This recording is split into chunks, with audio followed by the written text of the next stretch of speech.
Hello, everyone, and welcome to a lovely little one-shot in the Dungeon Delvers Guild after quite literally years. Before I introduce my lovely players and their characters, let me tell you what you guys are dealing with. The title of this one-shot is The Battle for the Maelstrom Forge. The Endless Falls of Erden, an endless maelstrom that holds many secrets. One of those secrets is said to have been found, and the threat that it may fall into the wrong hands is very real. The threat of the key to a hidden storm forge falling into the wrong hands at large, the guild has called upon the best that they can in order to sail out, uncover this threat, and make sure the key falls into the hands of the heroes instead. And so, with that little introduction for the game, you have all been called to the guild hall with this request, this guild to, or this post to sail out and uncover this key before dastardly hands can get onto it. And I think we will introduce characters as is the bottom of the Roll20 field. So would Entrapta introduce yourself and your character? Hello, today I will be playing Entrapta, aka Craven Vosbane. I am a level 13 Ultilorist Artificer, and technically a changeling. I will be here to, DPS and support. To long-time viewers, we should know who Entrapta is. Next up, Garr. Hi, I'm Rion. Tonight I'll be playing Garr Skullsplitter, an orc barbarian with a big fucking maul. And that's our boy. Lupin. I'm Eric. I'm bringing out one of my long-time character who's been absent for a long time. His name is Lupin, but he goes by Alpha. He's the alpha of his pack. He will only be bringing one wolf with him. The others now reside at home. But he is a ranger druid monk, focusing more on wild shape than spellcasting. Love it, love it. Next up, the man, the myth, the Quashie. Yo. Hey, what's up, everyone? My name is Quashie, and I will be playing Vincent V. Vosbane. Yes, VVV. He is the brother of our dear Entrapta, and he is also a Death Domain cleric. Love it, love it. And last but certainly not least, Zenith. Yes, last and never least. Let's be real here. I'm June, and this is Zenith Tradewind, rogue swashbuckler extraordinaire, and tactical mastermind on the battlefield and off. Lovely, lovely. And so, with all of you gathered, you find yourselves here in the Dungeon Delvers Guild, whether it's been a while for you or not. With this quest at hand. The bartender, if I remember correctly, was a dwarf in a spider mech contraption. Who is there But he lost his legs and something. Yeah, he lost his legs in Nam. It was Nam. Come on, man. You really just forgot Rusty's whole backstory. I know, I'm sorry. He lost his legs in Nam, and he's in a spider mech. He's there offering you all drinks, as usual, welcoming you all back after so long. And I imagine it's not that there's a posting on the board, but rather you each received in the mail, wherever you live, the astral mail. Astral for real for Entrapta, because I believe you quite literally live in astral space. Most of the time, yes. But you have each received a letter, a call to arms for all of you to come to the guild hall to be debriefed for this mission.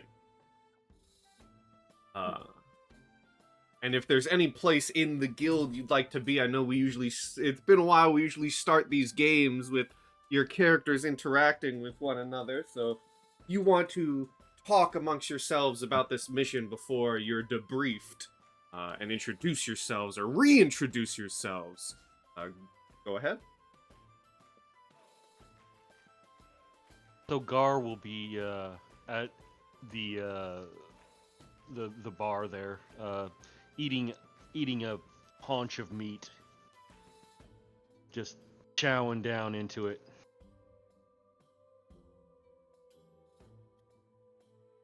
Lupin would have traveled with the pack to the edge of town, but it's been a while since he's been. He lived in an animal sanctuary to the east of the town. But it's been a while since he's been here, so he would have probably left the pack in the outskirts of the town and returned to human form and come into the bar by himself. And probably get some kind of wine from Rusty, stepping up to the bar. I imagine Sorry, go ahead. Entrapta materializes into the guild hall from the astral plane, like she oftentimes does every 30 days to check her mail. Sees that she actually has something to be doing, and starts heading down to the bar. Okay. I was about to ask, we've been playing this whole cat and mouse with like Vincent and Entrapta. I don't think they've met in like years, have they? To my knowledge, they've always been like, it's been close a couple of times, but they're always in different disguises, or like Vincent changes bodies pretty often. So. And I don't think Vincent would be like know about like the Entrapta form as his actual brother / sister. I don't think so, right? Right. Okay. All right. I'm just wondering, because I was just wondering how we play this off. Okay. Vincent is basically gonna be busting down the door as per usual, and just gonna look around and just been like, damn, it's been years, and he's just gonna hop up to Rusty and just be like, Rusty, my man, what do we have? We got everything. What do you want? And he'd just be like, the usual. And He just puts like a gold coin on the table, on the counter. whatever the usual is, you get it. Okay, just spider brew. And just drinks it. How about Zenith? I'll be honest, Zenith strolls into the guild hall, light on his feet, almost bouncing with, anticipation. Finally, that he gets to do something useful again, but also, God, that fresh air out on the sails is going to be so nice. He's not one for, we'll say, the pirate life, but there is something appealing to a ship on the open air. The pirate's life may be for thee.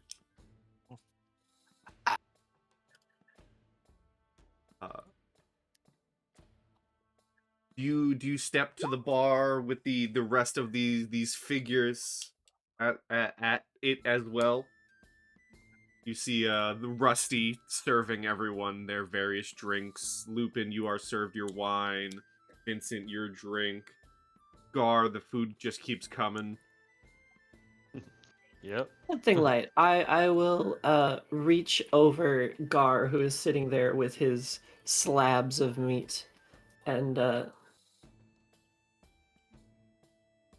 hey Rusty, could I get something light to drink? Garr makes room. Alcoholic, or you want a cup of water? I'll keep the alcohol in. I'll Some- say I'm one not that thing. much of a prude. One thing about the city is it's a much stronger, much more flavorful wine than what we brew from vine at home. It's been many years. I hope you're well, Rusty.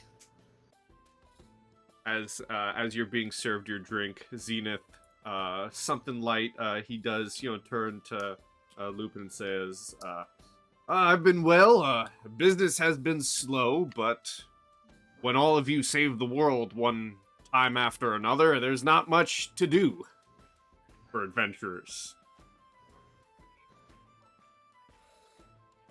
Then it is time. Our notice lack of work, he says in between chewing.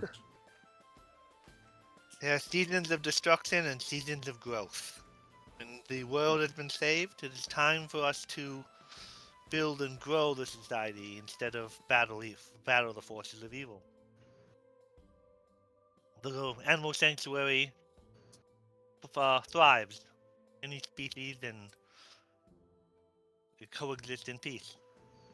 As much as you can find in nature.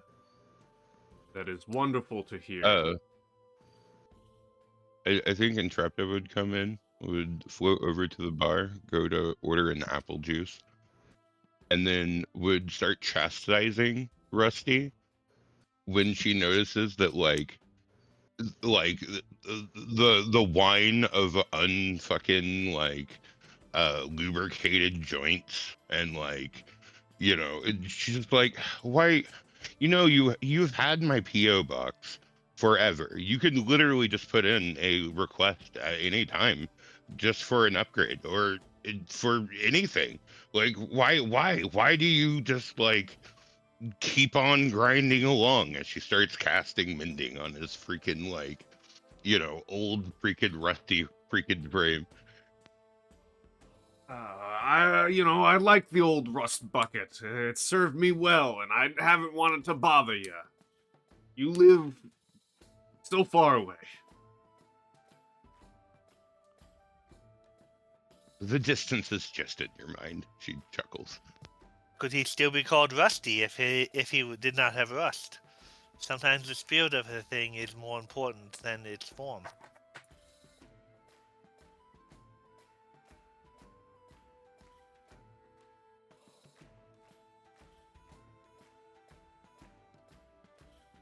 Rusty does give you like a point of acknowledgement, Lupin,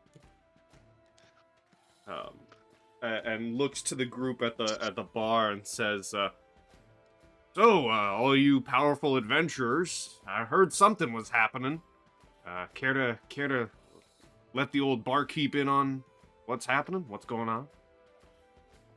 He pulls out a letter. This was delivered by Owl.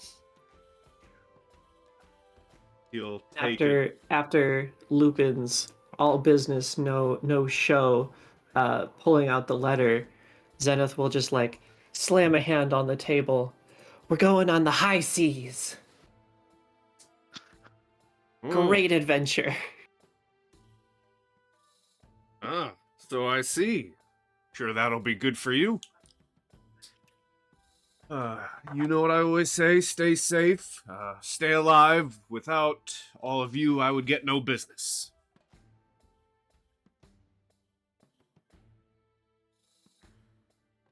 You, all of you need any other drinks, any other goods before I send you to the back?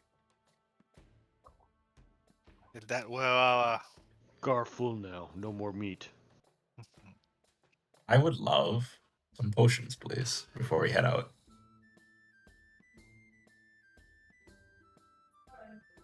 Rusty being prepared, he's a barkeep, he's a bartender, but it's been several years since a major adventure has happened.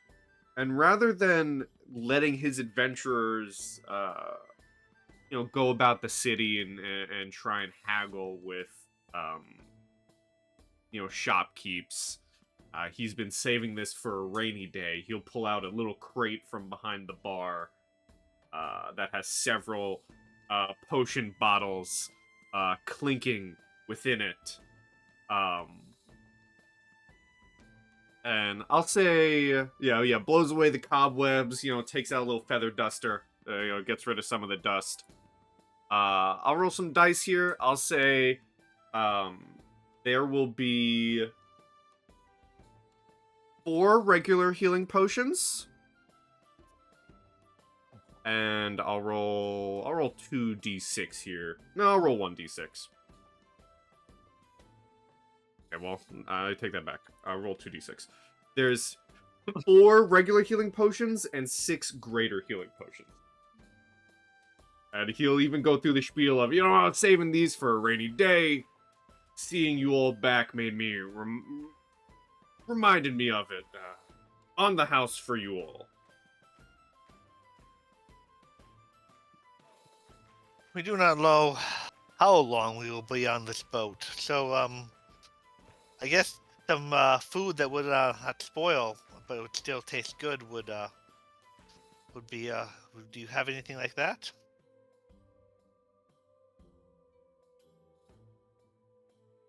Oh, I got plenty. You want? I got some dried meats. I got some other, jerkies. I got plenty of goods, and he will also begin pulling out some food and canteens of drinks for all of you as well. I drop a couple gold. I always pictured Rusty as being one to bite his piece of gold whenever he's given one, so he'll take the gold and do a little clink.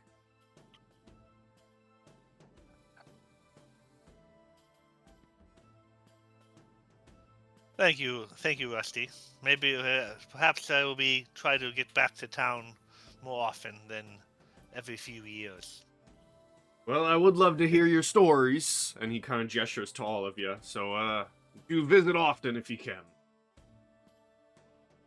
We're only a few days to the east. If you wish to come out to the sanctuary,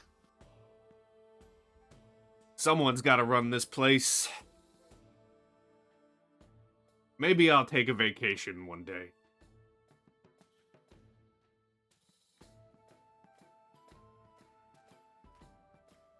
He'll look at everyone else, Entrapta and Vincent, say, anything for the rest of you, or are you good to go?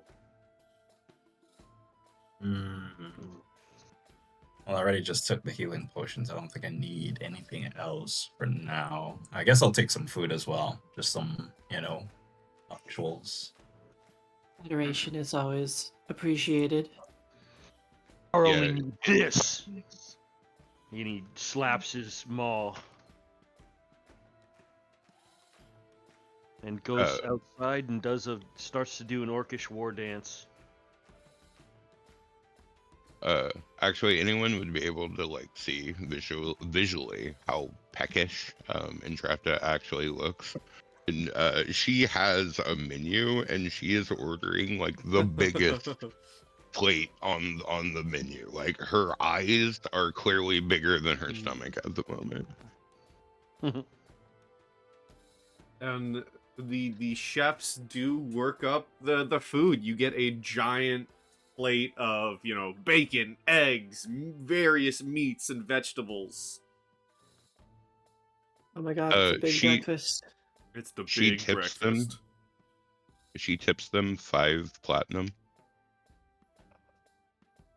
The platinum is tipped, and as Rusty is divvying out the platinum, he holds up a piece towards Lupin and says, "Well, you know what? That vacation might have just come a lot sooner, my friend."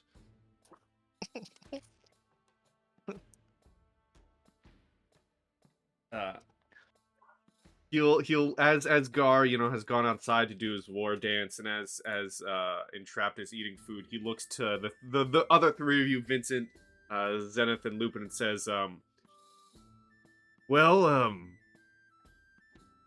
one of you might want to go get the big man. Your meeting's at the back. And points to the back, the door that leads to the back room.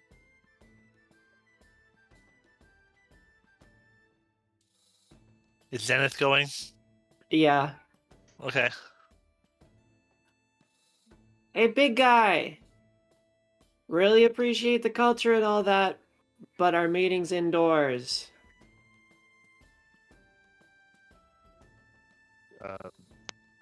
Garr looks a bit sheepish and comes inside, following Zenith. I'll wrap my arm around your shoulder, just like, there you go, bud. Garr think Garr mess up.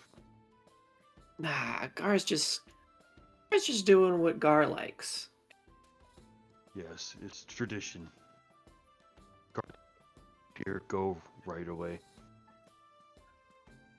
I wouldn't worry about it. And I'll head off into the back room. And I'll follow. And Garr doesn't worry about it.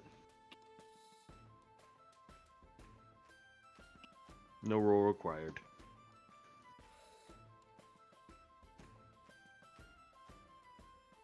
Entrapta, roll me a perception. Well, yeah, okay. Oh, thank the heavens. I've actually... Perception. Nope. Nope. I am stuffing food in my face right now like I haven't eaten in a month because I haven't. Yep. Mm-hmm. You notice? Lupin would say to Garr, "Don't apologize for your wild nature. It's part of all of us." first 2 rolls of the game, people. First 2 rolls of the game. Oh, I should stop being like token. As you all finish your food and eventually all head towards the back room, normally you would be met with the guildmaster. However, he is not here, and you are instead met with an associate for the guildmaster, who welcomes you all in. Whether you take a seat, whether you're standing, whether you're floating in the air, he welcomes you all in, and says, kind of, ruffles some pieces of paper from behind the desk, and says, as you all know, we have received reports of a key of sorts, a magical key that is said to unlock a forge within the Endless Falls of Erden. Now, this forge, we would truly love to make sure it doesn't fall into the hands of anyone who use it for evil. And we would like to send all of you out in order to retrieve this key and stop any threats that might be after it. I'm unfamiliar with where the Endless Falls lie. The associate will pull out a map, and circled in red are the Endless Falls and the Maelstrom that lies within.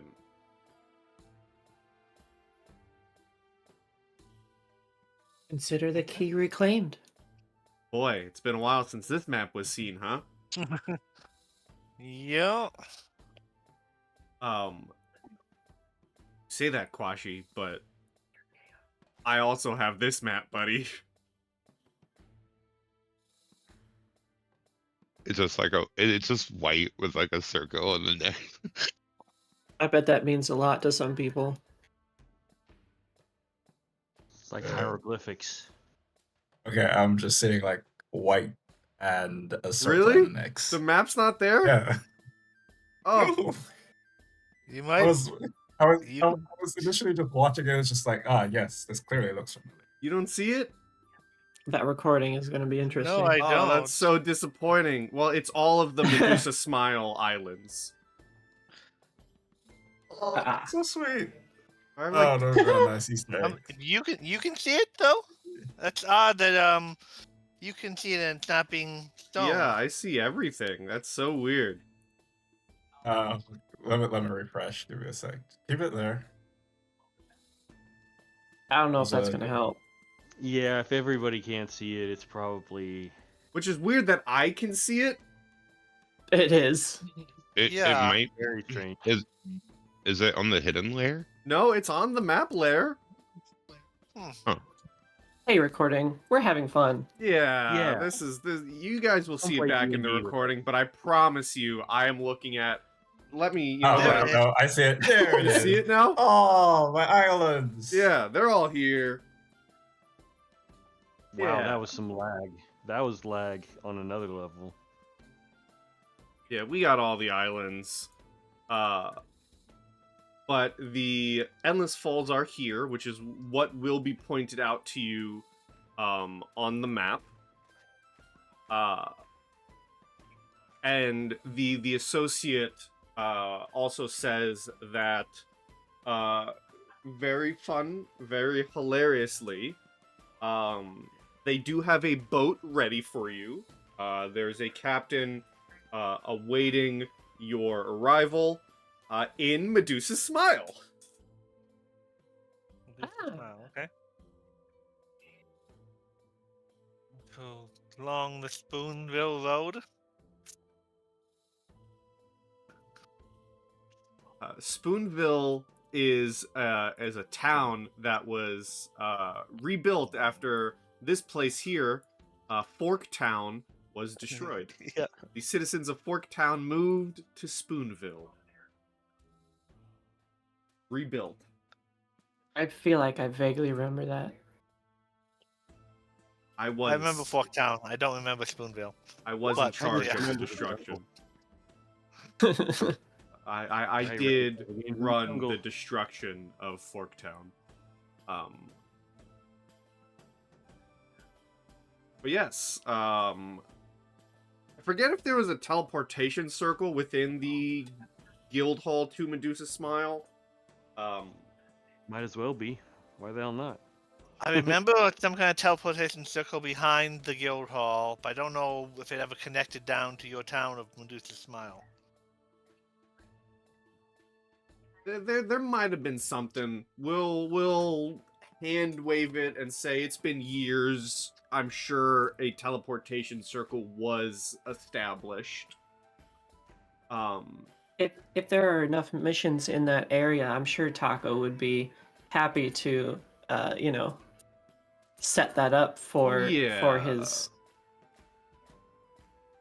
employees. Something was set up that will allow you all to teleport directly to Medusa's Smile.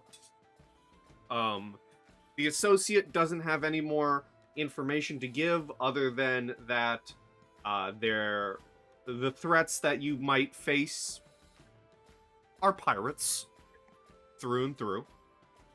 And just simply be careful and make sure you secure the key for the side of good. The captain's name of who we are to look for? The captain's name for who you are to look for, because there's no D&D in the guild without some silliness. His name, he is an elf named Captain. Captain, my captain. Mm-hmm. Very well. Well, Actually, it's Captain, my captain. Mm-hmm. Full name. That's his first name, last name Ahab. Actually, a sergeant. Mm-hmm. No, I'm just kidding. Yeah, No, now he I is. will be. Oh, okay. Sergeant, captain. I forgot the rest. Well, his name is Sergeant. His rank is Captain. Yeah. He's a double captain. I should send the rest of the pack home, except for I'll take. They wait at the edge of the town. I will be back in a few minutes. So he'll go out, send the rest of the pack back to the animal sanctuary, and then just take the one wolf with him as a partner before returning to the teleportation circle. All right. And if there is nothing else from anyone, you all join each other on the teleportation circle, where you are then teleported to Medusa's Smile, and can begin making your way towards the docks, where your ship awaits.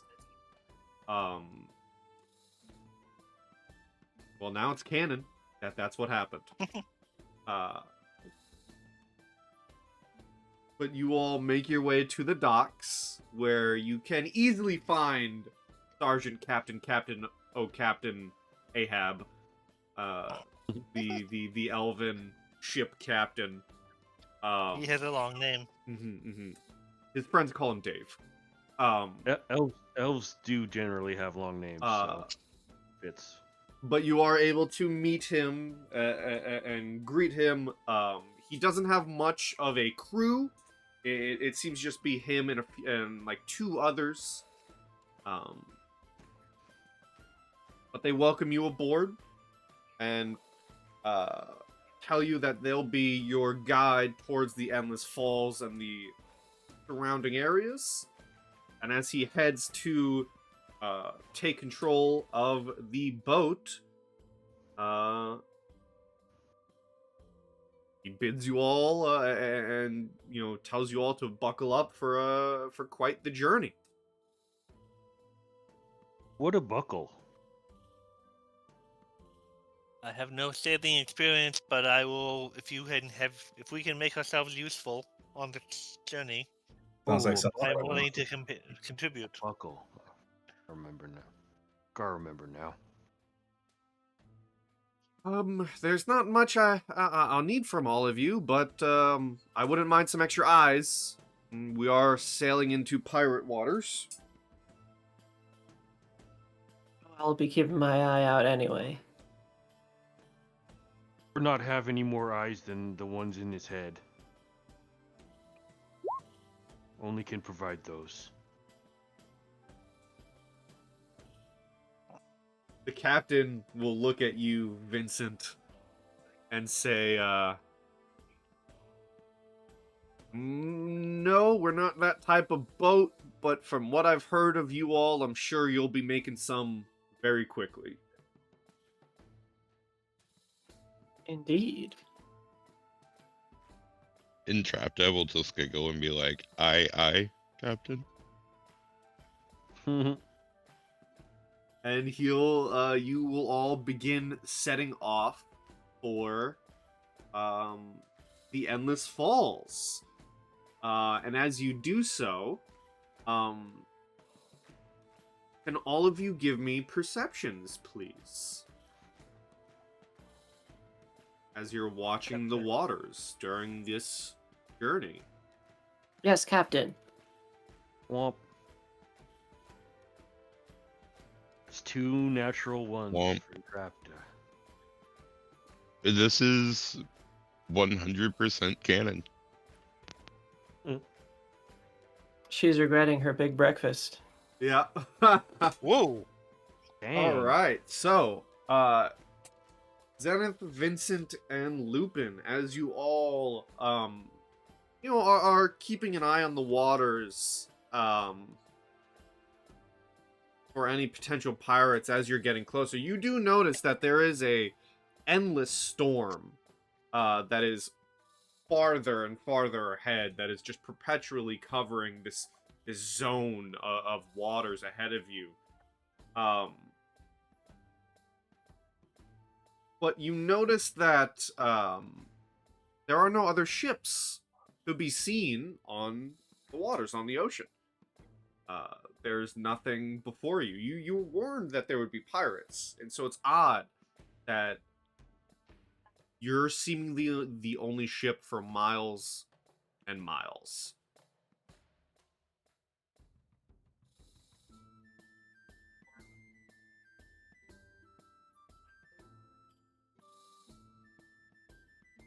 Do with that what you will, if you say anything to the others about it or whatnot.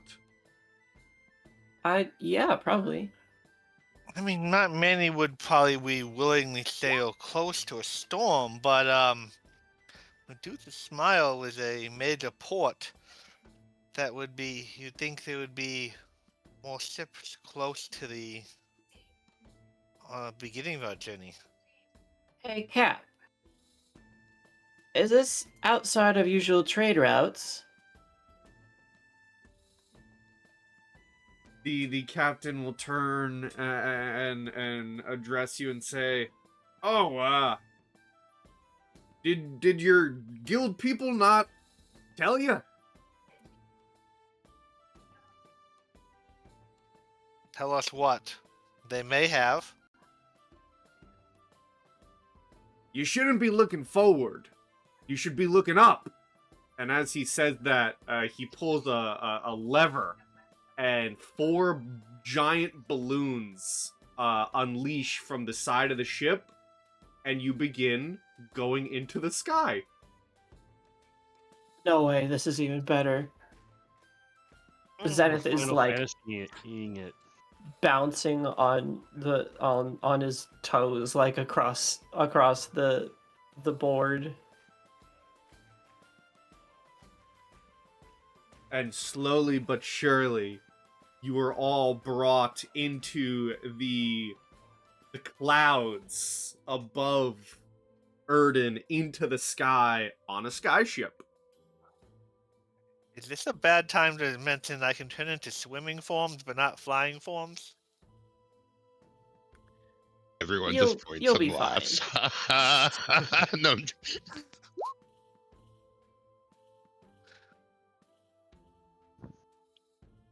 As long as There, water's stand below my us, as long as water's below us, you'll have need for them.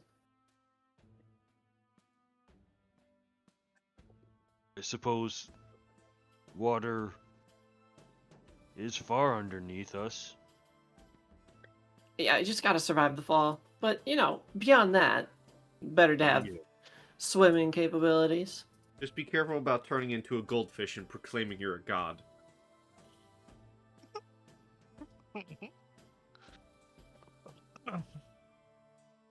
As you Do you have all, experience with that? Always sound advice. that sounds like something you would do to Xanathar. as you all fly high into the clouds,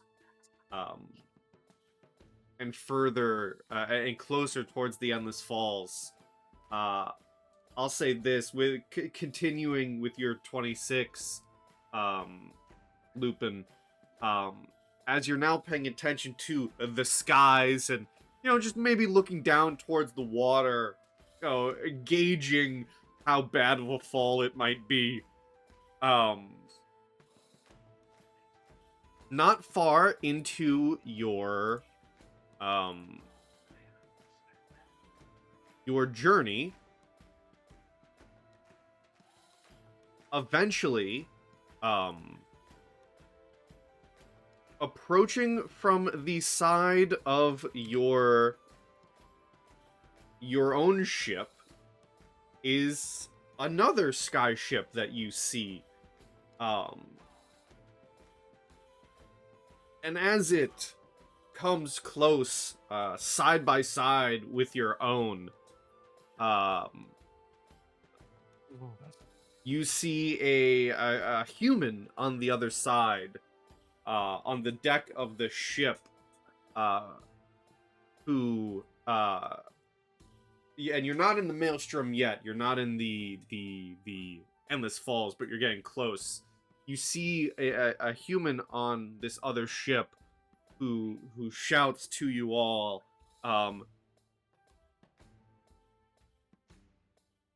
"This is our territory. You outsiders have no claim to the key." And we are gonna have our first combat and our first initiative. Why do they assume? As they pull up to the side of us, I will do a fanciful wave and say, "A good day to you too." So What I if was we're typing just passing through? I was typing something out. Can I just say it and do this before combat? Yeah.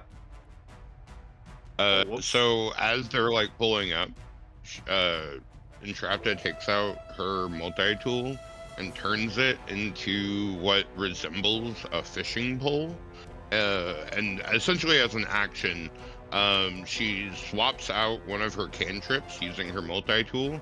Her cantrip for the next 6 hours is lightning lure. Okay.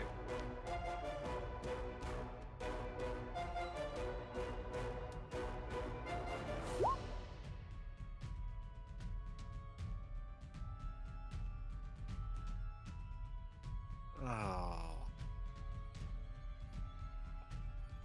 Alright, we need Entrapta's initiative. Damn. Oh. And I need then to Lupin. roll. Oh.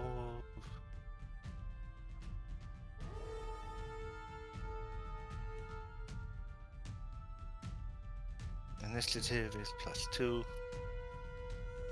Okay.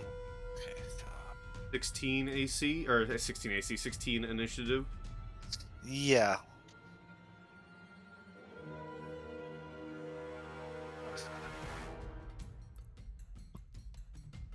Alright.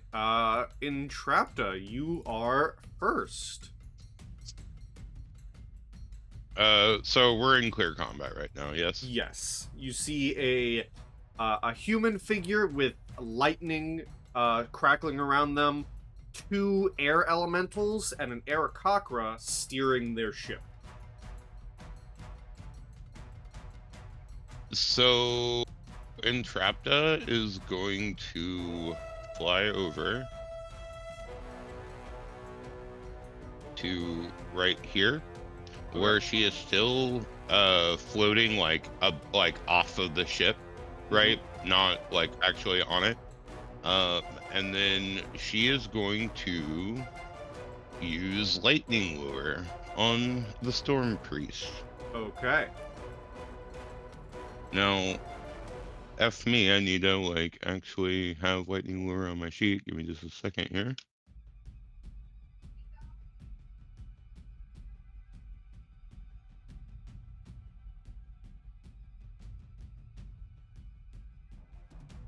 Well, damn. All right. Spells. I should have had this already. I'm sorry. You're all good.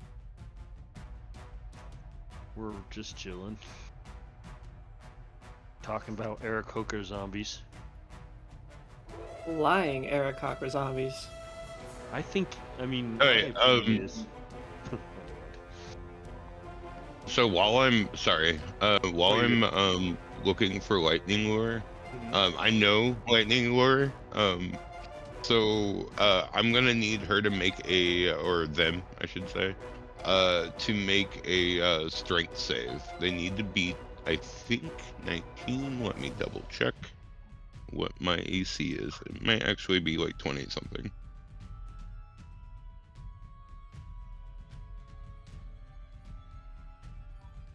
Yeah, they need to beat 22. 22 strength save.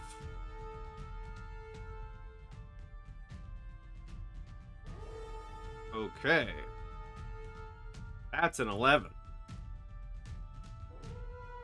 So, she is going to be pulled 10 feet closer to me, and if she ends her turn within 5 feet of me, she is taking 3 right now. 3d8, I believe, lightning damage. Okay, you pull it to the edge of the ship and deal 3d8 lightning.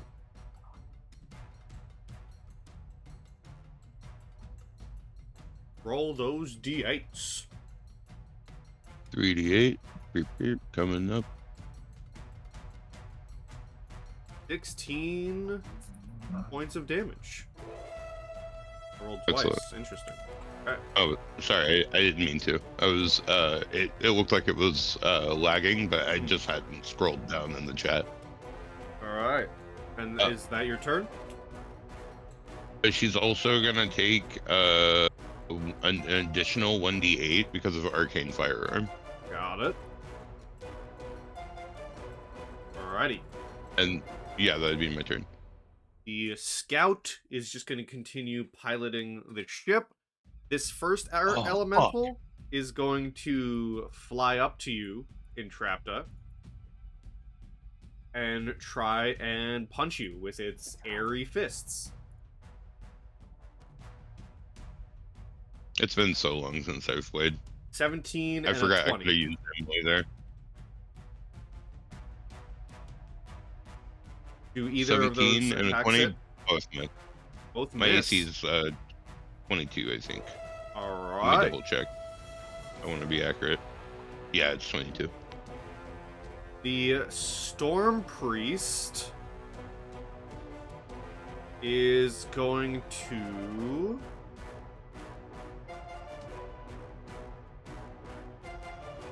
Let's see here. You said you're about 10 feet up, right? Like 10 feet above the enemy ship?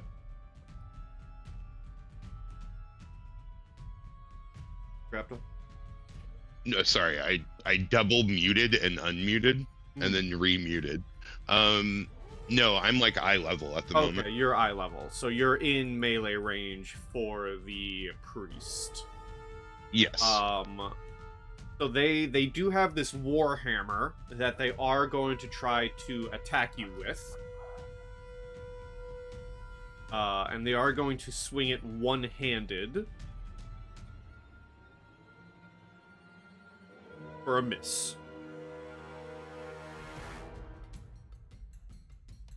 That is their turn. Garr.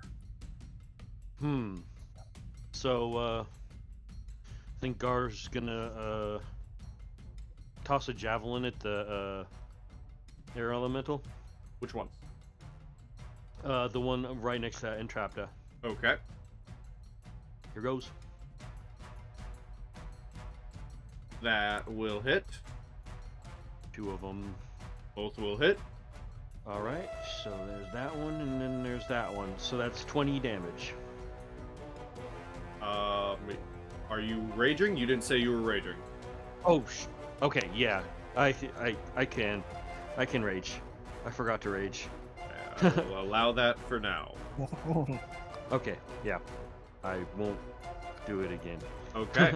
The attacks don't do as much as you would hope, but they do deal some damage. Yep. Cool. Anything else? That's my go. Alrighty. Vincent. Okay, it's a bit quieter now. So 1, 2, 3, 4, 5, 6. Okay, can't get to him. Wait, can I? Hold on.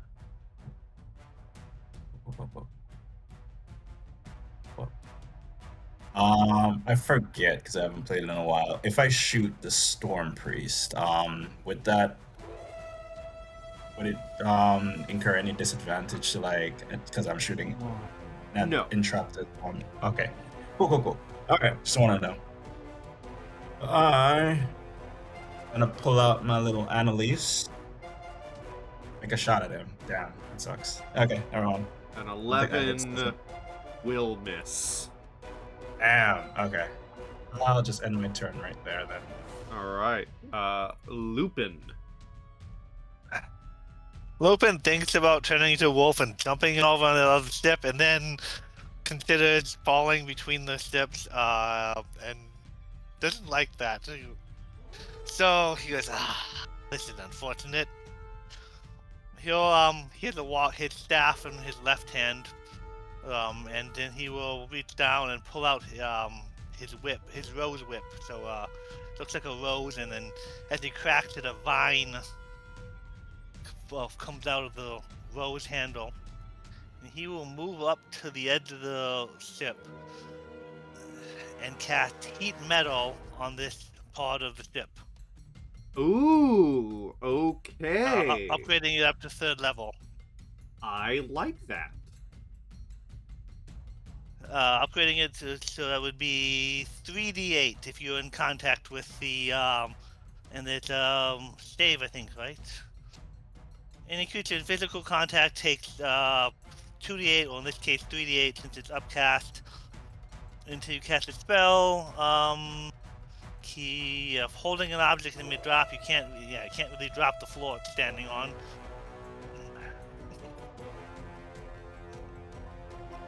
Hotfoot. Do you want me to roll the 3d8, or do you want to? Yeah, I mean, I think the damage will happen when it gets back to his turn, right? Because he's gonna be standing on it. Yes, I think that would be, probably be on his turn, yeah. So when it gets back to the Aarakocra's turn, you can roll the 3d8, but he is definitely playing Hotfoot right now and is jumping between feet. That would be, that's, I'm not transforming, so I don't really have a bonus action. Alrighty. Zenith. Yeah. Okay. Welcome to the sky so fight. almost, like finishing up some runners stretches. As a bonus action, I'm gonna tap my heels together to activate a minute of my Wraps of Speed. Ooh. Yep, I opted for Wraps of Speed over Boots of Speed. Okay. So that's my bonus action. And I am going to absolutely bolt and jump the limited distance across to the other side. Give me an athletics or acrobatics. You can make that jump just to see how cool it looks. Oh, for sure. Yeah, it's cool. Oh, it's cool, all right. And basically skid in front of this air elemental, and I'm gonna say, hey man, you're supposed to be a free spirit. You don't want to be working for these dudes. And I will speak it in Orin. Wow. Wow. That's amazing. Okay. So your persuasion versus its wisdom. Here we go. Let's hope it's not something like a 2. You got a 12. There we go. 17. You got a 17. Hey, buddy. You just go full hippie, like, hey, man. You should be free. We're free spirits.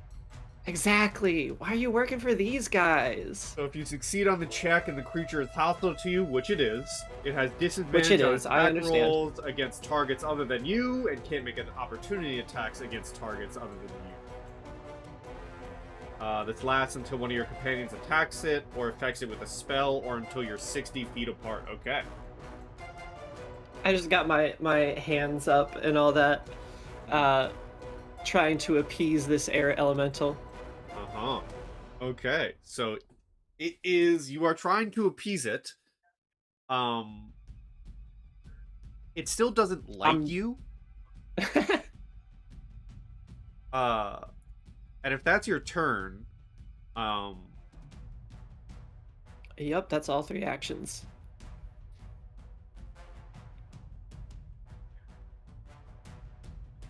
it's not gonna swing at you with its airy fists. It appreciates the attempt. Back in Orin, you know what? We're gonna have some fun. Back in Orin, it does respond to you. Like a, hey man, I appreciate the effort, but I still gotta kill you. Be a shame if you did. And it's going to move into your square to engulf you. All right. And give me a strength saving throw as it tries to rip you into its whirlwind. Sure. 6. Okay. So you're gonna take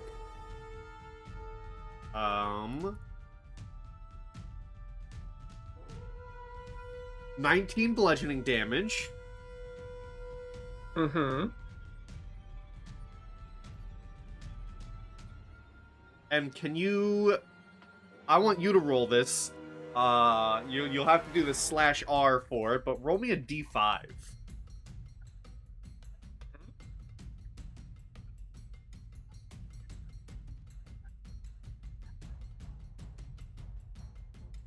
Okay, yeah, so it does function. 1. Oh, a 1. Oh, that's not what I want. I'm gonna have to move that back a little bit, or I can just put this on the map layer. That's fine. 1, 2, 3, 4, 5, 6, 5, 10, 15. You get flung 20 feet back. Alright. And then, so that was 5 feet of movement for the air elemental. The air elemental is then going to fly up a little bit and over everyone and go to the other ship.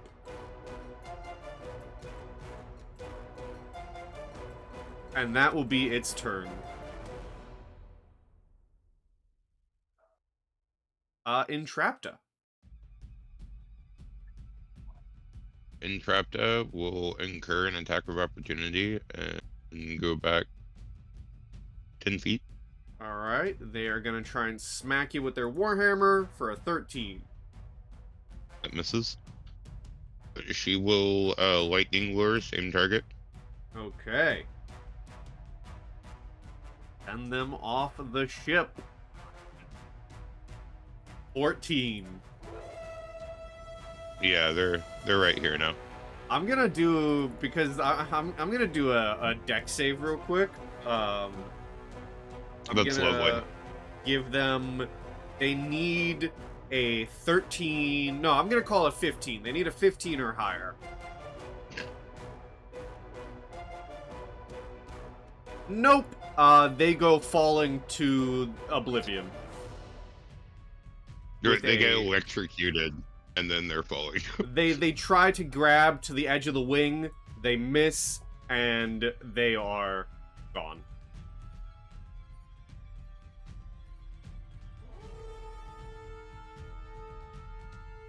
Anything else you would like to do? Entrapta would like to move. Oh man, this is gonna suck. Entrapta would like to move. She will fly over here. Alright, the air elemental's So- gonna try punching you. Yeah. 19. That misses. What kind of armor is the Aarakocra wearing? Can I do like a... Let me actually look at the image here. They're wearing, technically for the character sheet, for the enemy sheet, I will say it doesn't say they're wearing armor, but the image, they're wearing leather. Okay, so like that Mechanically, changes the tactic. mechanically, no armor. Image-wise, leather armor. So Entrapta's gonna fly over there. She's used her main action this turn.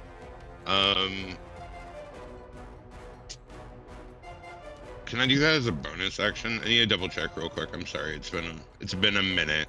No, I have to do that as an action. Never mind. We're good. I had my turn. Okay. The Aarakocra Scout is hot-footing it. Roll that 3d8 fire damage, Lupin. It's 2d8 and roll. Ooh, that's nice damage. Pretty good. And he is indeed hot-foot. He is actually going to let go of the controls.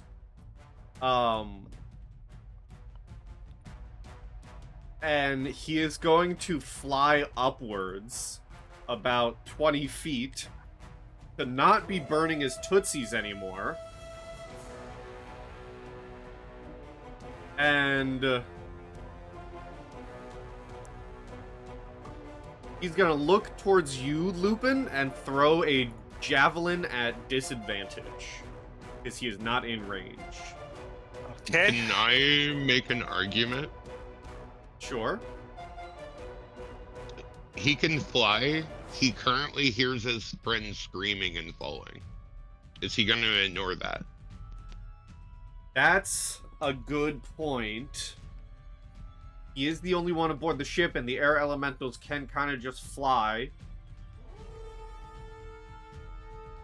Does the ship need a crew? I mean, how is the ship flying? I don't know. That's the quiz I'm wondering too.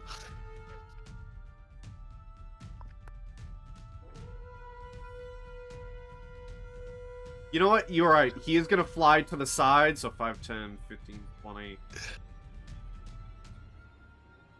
And then begin flying off the side of the ship to try and catch his leader, essentially. So he's not Yeah, I that was far wondering who down. the captain was. But he is moving off the ship.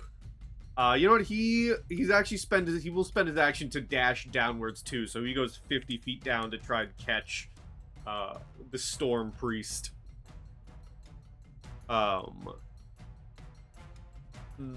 Air Elemental, the other one,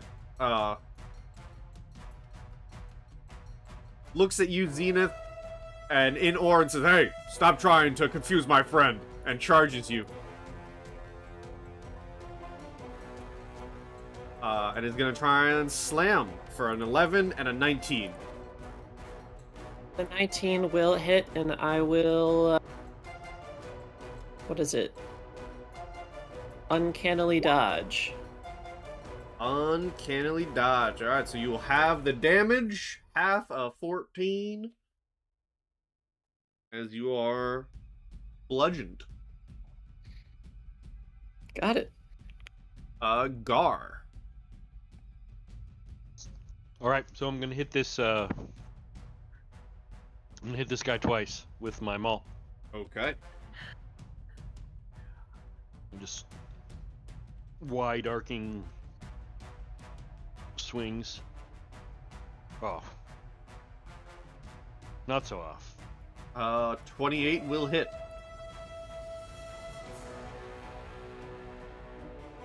Right. Wow. 17 damage. 17 damage indeed. And the panache is gone. Alright, anything else? Actually, are we doing flanking? Yes, but it's too late. Okay. Fair enough. All right, that's my go then. Vincent, there's an air elemental behind you, and any target worth reviving has seemingly dived off the ships. Man. Alright, well, I guess I'll just bludgeon this fool then. So, 1, 2, 3. Sorry, there, Garr. 4, right here. I get flanking, right? Yes. Oh, epic. So, you know what I'm gonna do? I am going to cast Inflict Wounds. Ooh. Third level. Ooh. I Roll have again. advantage, so again. Please, come on. It's a 14 hit. A 14 doesn't. Okay. Alright, I'll just leave it there for now. Just kind of like back off. Yeah, that's it for me. Okay. Lupin. I don't want this thing pushing me off this edge. I don't know if I can do that or not. I am going to move over here, and as part of that move, he is going to put his staff on his back, so he is can benefit from dueling. And he will take the whip to try to whip the air elemental. Okay. 1d20 plus 7, the plus 2 whip. That will hit. Okay. Now I don't know if poison damage is going to affect this thing.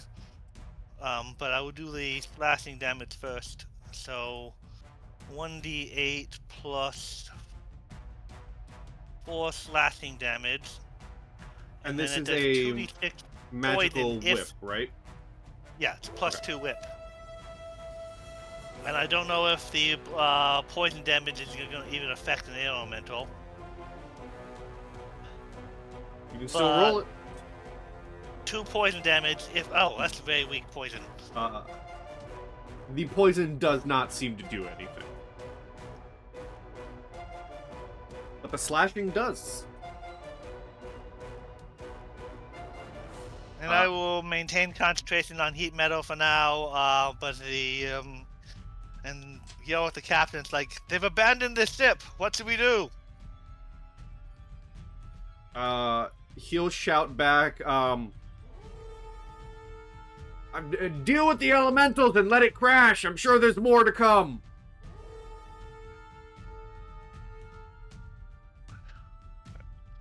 That's been my turn. I don't think the wolf is really gonna enjoy flying, so he's probably coming back where it's safe. All right. Underneath where he feels safe inside underneath the canopy of some kind. And I will say the captain is also in this section as well. Zenith. Yeah.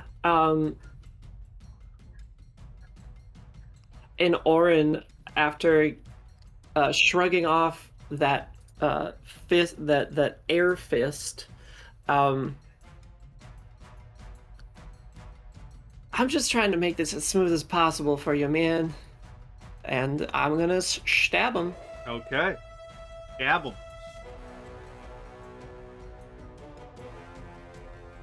Will a 21 hit? 21 will hit. So that's 29 damage from that. 29 damage. It is, because it's +1, it is magical, but it is piercing. So, and then I'm just gonna rush back over. Okay. And you're a high-level swashbuckler, so I believe you do not trigger attacks of opportunity. Indeed. Yes. And getting into the vision of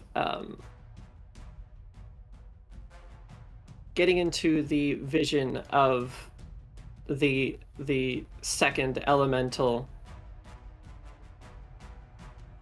I just give a smile and a wave.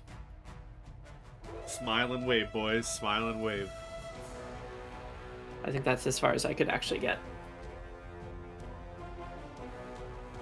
Alright, so... I have an extra bonus action. I'll maneuver my way over to be isolated. Okay. This air elemental is gonna swing twice at the people who hit it, so once at Garr and once at Lupin. The first one's at Garr for a 26. Oh, yeah. You're raging though, so you'll take half of that, so 5 bludgeoning. And this one is at Lupin for a 19. Definitely hits. Or 11 bludgeoning. So, Entrapta. 9. Entrapta is gonna fly over to where she's like hovering over the helm, and she's going to kick like one of the knobs on the like steering wheel to like make it like rapidly turn fucking like right. Hold on, I can do this. Hold on.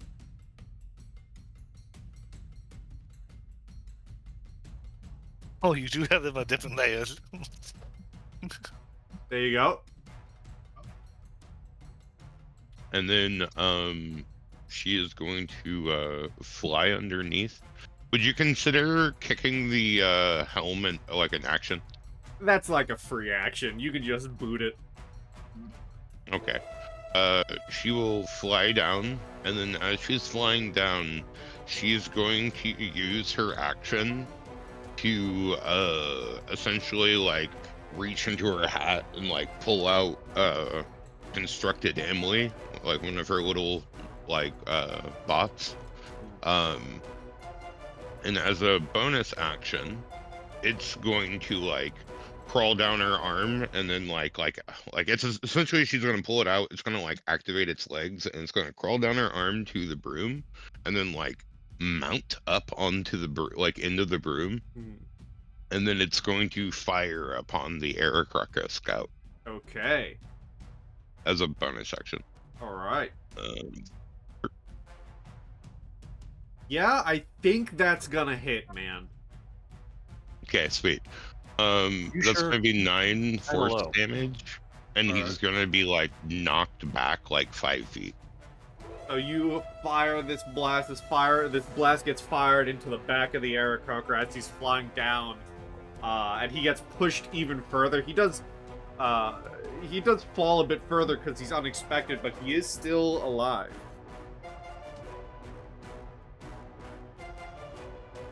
Indeed, she is going to begin chase.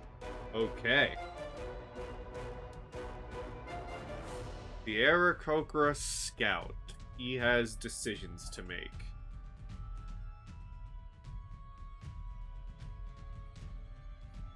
I'm gonna give him a wisdom check. 16.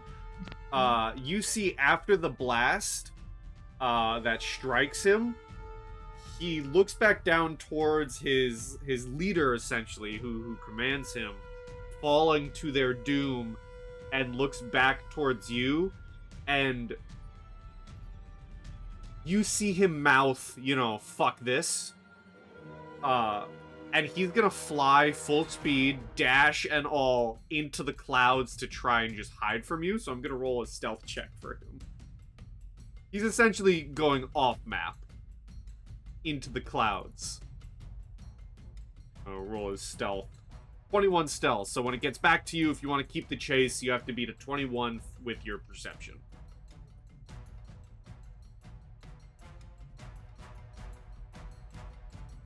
But that is his turn. This other air elemental is going to...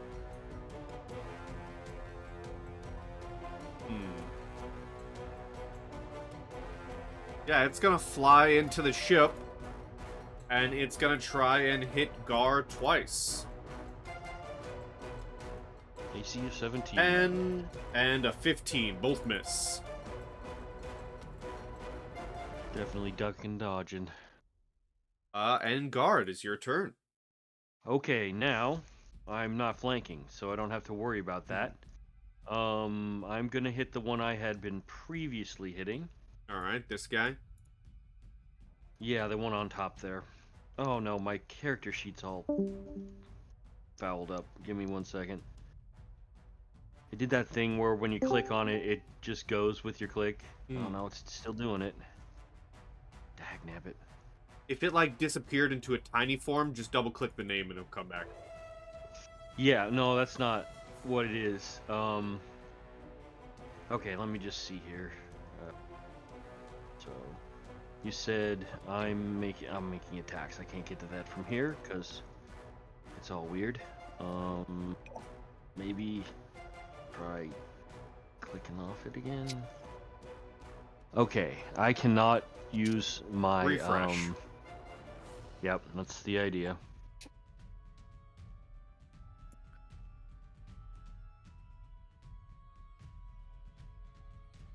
And I'm back. Ah, there we go. Back to what it do. So then I'm doing a couple mauls there. Both, unfortunately, will miss. Well, that was much ado about nothing. That'll be my turn. Vincent. Alrighty. Don't want to put myself in too much of a dangerous position, but how's this guy looking right in front of me? He is looking still fairly healthy. Okay, let's change that. So 1, 2, 3, 4.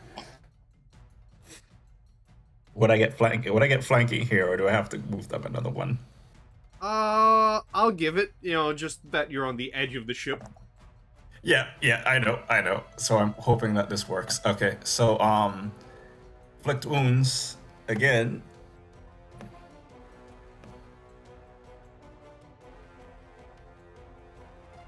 No, didn't it go through? Oh, there we go.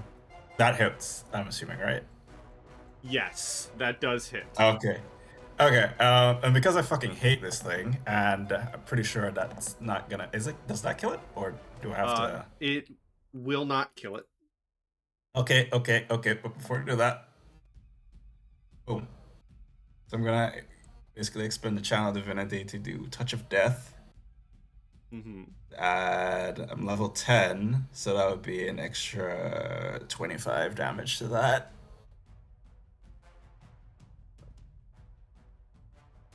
Okay. Yeah, 5 plus twice your cleric level. So 25 indeed. It is almost dead. It is withering away, and it is hurting. Alright. For now, I'm just gonna like... I moved 5, so... 6? Like right here. And that'll be the end of my turn. Okay. Lupin. Okay, I'm going to move away from this thing, even though it might provoke an attack of opportunity. Okay, so I'm 15 feet away from it, just in range of my whip. It will try smacking you for a 13. That will luckily miss. Okay, as a bonus action, we will Hunter's Mark this thing. Alrighty. And then we will attempt to whip it twice. Whip it good.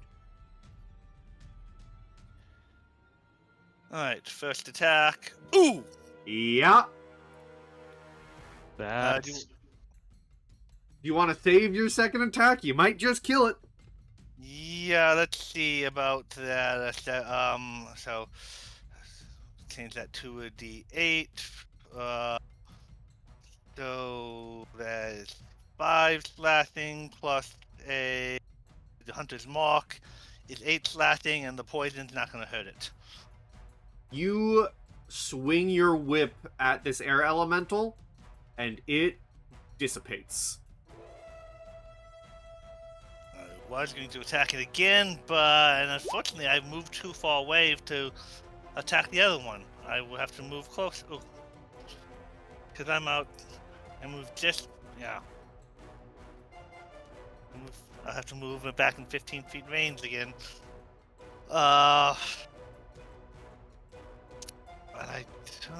I don't think... I've used my bonus action, so I can't... Yeah, I have to move Hunter's Mark next round. Favorite foe. I forget what kind of action favorite foe uses. Does it use an action?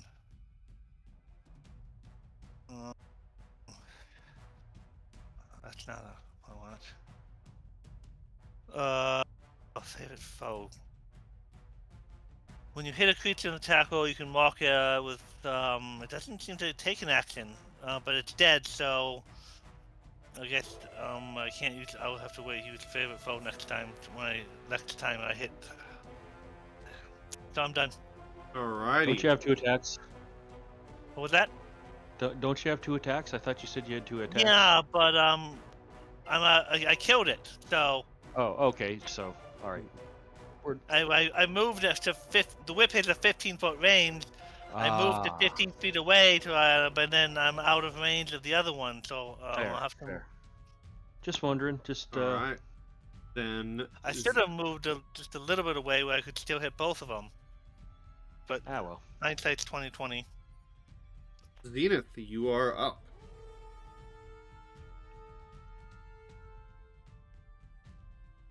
If you are there.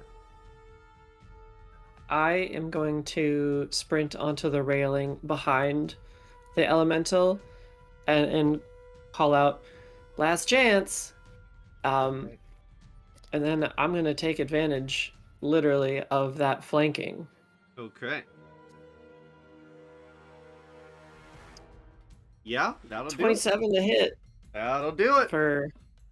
For 27 damage before taking my ass away from the edge once more.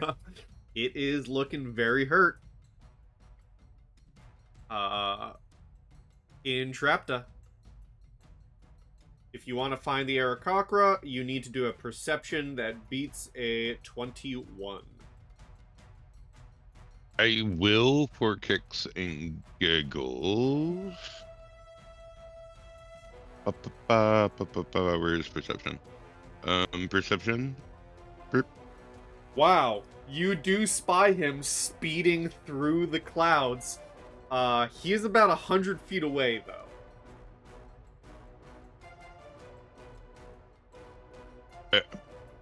So Entrapta is essentially gonna like spot through the cloud where this guy's at, like essentially like fake the like the finger gun towards him, and then fly back up to the ship. You see a very brief moment of panic in his eyes as you finger guns. So she's gonna fly back up to the ship.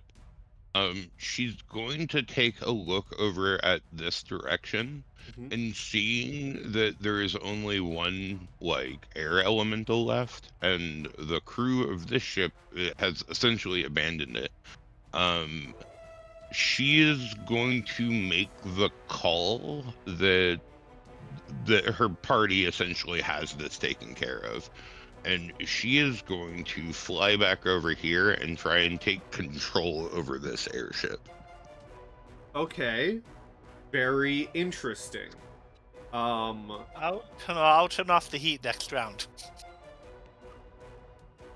Well, I think it goes away anyways if you'd go to Hunter's Mark. Oh yeah, you're right. It does, because that's a concentration. Mm-hmm. Forgot about that. So, if you want to take control of the out-of-control airship, I might have to ask to like get control of the wheel. I might have to ask just for a straight strength check, unless you have something better that you could convince me of. Sure, strength, straight strength. Fuck. Okay. I'm gonna flash a genius that. That's a +7 to that. Okay. You are able to take control of the wheel and stabilize the careening airship. I do not have air vehicle proficiency, sadly enough, on this character. I can craft them, but you are able to get control of the ship, and I imagine that's your turn. Getting control of the ship. indeed. All right. The air elemental.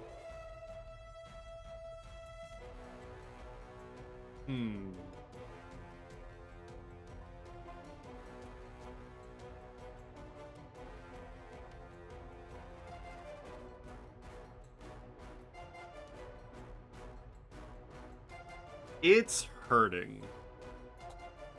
And I'm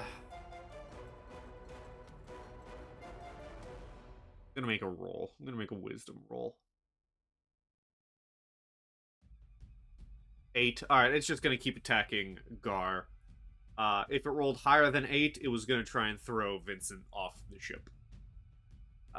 But it's just gonna keep attacking Garr for a 19 and a 23.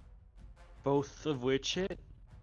You are having these because you are raging, so half of 14 and then half of 15. And it's up, right? So Yep, then rounding up. That's total of 15. 15 bludgeoning damage, and it is your turn. All right. I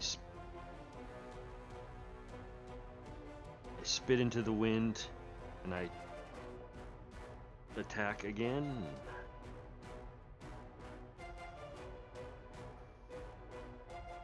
Hits and hits. 16 twice, 32. And it dies, and combat is over. Hooray! I have no mid-sky music, unfortunately, so I'll just put this on. Are you hurt enough that you require healing?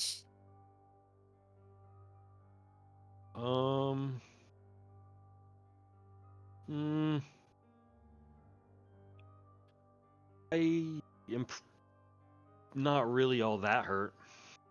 I don't think we should. I'll probably quaff one potion of healing, though. Oh. Okay, I'll save my spells. Yeah, definitely want to save your spells. Imagine by this point is when like other airship comes pulling up through the clouds and like realigns up. Yeah. And all of you see Entrapta at the wheel of the other airship as it pulls up right next to you. All right. So potions of healing, 2d4 plus 4. Is that right? Does that mean we need to call you Captain now, Entrapta? She laughs and says hardly, and like screams over to Zenith. Didn't you wish to sail? Indeed. And I will happily accept the invite onto our secondary ship. Or our primary ship. Demoting our primary to secondary. Obviously.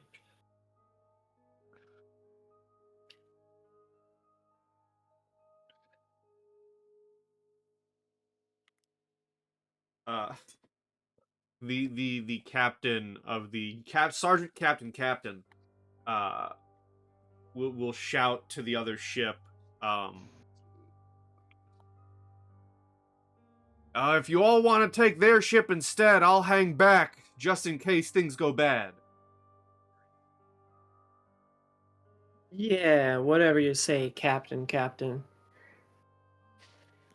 Sounds like an excellent idea. I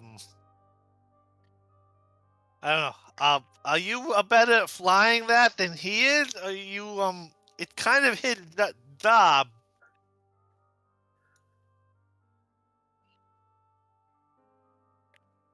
I believe that's towards Entrapta. She just awkwardly laughs. Aren't we adventurers? Live a little. All right, Beta. This I know this is not gonna like this, but come here, boy. Oh no, he wouldn't say boy. He's not. It's not a pet. It's his pack. All right, we're gonna have to jump off the wing.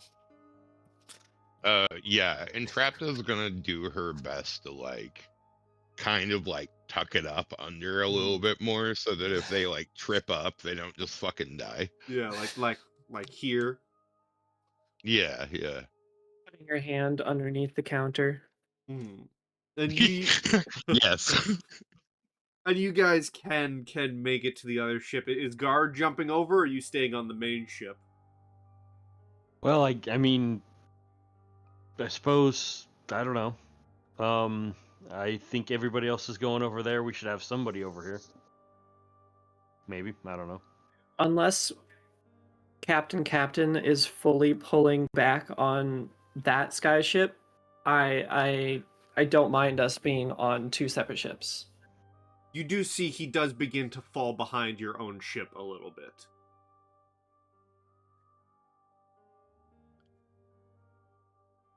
Come on, Garr, we've got an expendable ship. Oh, all right. Don't tell Garr, Entrapta. come over there. Garr a little bit scared of heights, so. Dude. Probably jumps. Beta agreed with you.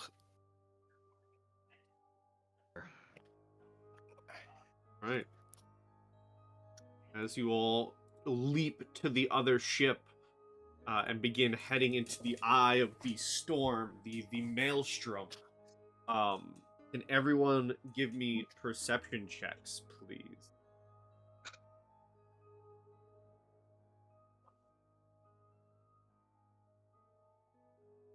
Oh my god, I accidentally copied the boat. Now we have 3 ships. We're unstoppable. Hey, a lot of nat ones have been rolled this game. Yeah, for real. So everyone but Vincent notices that there is as you get closer to the Maelstrom, there is a fleet of skyships within the air, within the sky, with one of them in particular currently docked at what appears to be a floating island that catches all of your attention. The ship seems to be a bit bigger and badder than the other ships.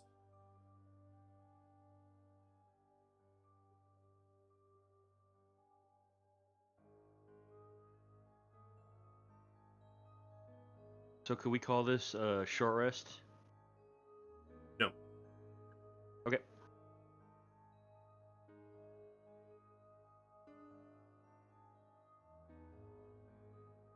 What would you all like to do? A regular healing potion is the D8, right? 2d4. Oh, 2d4. Okay. Plus 2.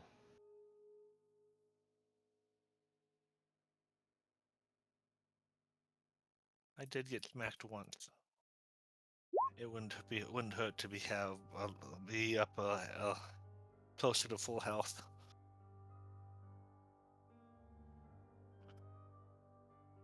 Well, Well, it depends if they're friend or foe. I can't imagine they'll be very friendly, but depends for me on whether they have the key already or not. They do seem to match the same design as the ship you have commandeered. Ah, Description did say lots of pirates. well, we could do a bit of a scouting joke if you want, or fucking scouting job if you want. Sorry, I multitasking it too well. Not joke. We've got our cover right here, gesturing to the entire ship. Indeed, Entrapta would nod. We are flying their colors. See what they've found out about the key. Okay. As you begin steering to get closer, I won't ask for a roll in Entrapta. You, being an artificer, you can learn the ability pretty damn quick. Yeah, speaking of which, she actually kind of wants to be freed up from the steering wheel, so she will open up her bag of holding, her bag of Momo Jojo, and be like, "Hey Momo, I need and she'll just spot out name off 2 serial numbers, and then 2 broom handle heads will come out, and she'll grab those and put them through the spokes of the wheel and whisper their incant phrases and have them level out so that they're just there, keeping things steady, and she will fly over and rejoin with the group. Okay.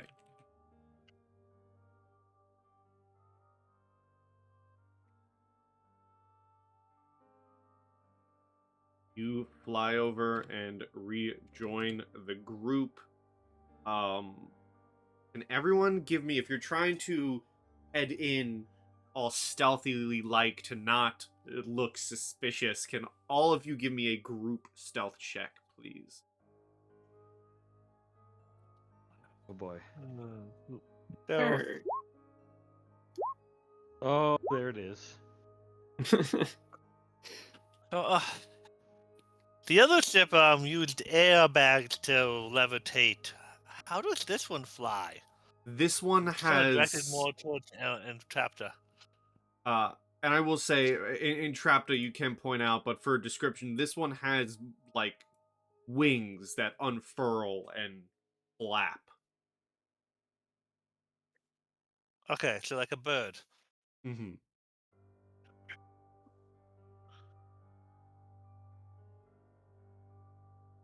I would also like to point out her 3 in stealth makes total sense, as she does usually have a lantern of revealing just blaring pink light off of her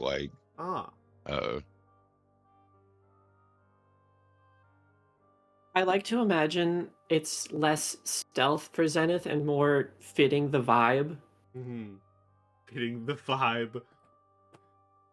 I'm gonna roll a perception with advantage from a character. A character? A character, I know, crazy, right? Characters in this game? In 17. D&D? What are you talking about? So, Interesting. a few people, as you come up towards this island, you see a few things. The first thing that you see is a human woman in the center of what appears to be a almost like altar of sorts. That has a glowing crystal in the center, and they seem to be reaching for it. There are various what look to be archways on this floating island surrounding this altar as well, that have various glowing colors to them.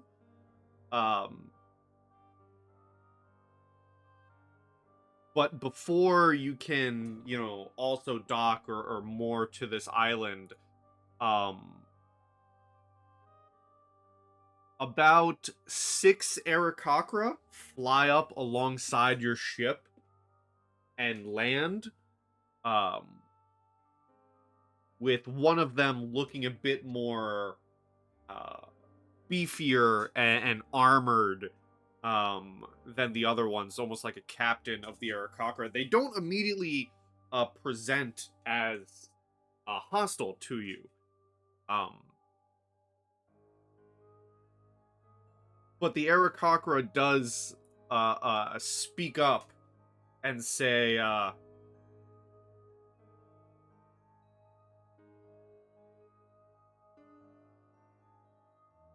"We didn't call for the scout ships to return so soon. Why are you here?"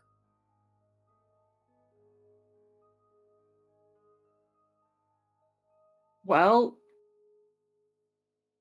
we, I guess we had to make some repairs after dealing with an amateur ship out over the waves. Give me a deception.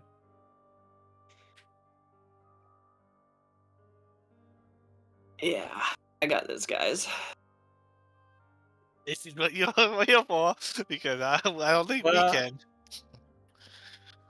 Maybe Vincent or Entrapta might be good. Okay, edit. I was waiting for someone to speak up, so I just went for it. I mean, hold on. 8. What's 8 plus 7? Fucking like 14? 15. 15. Oh man, I'm high. Just because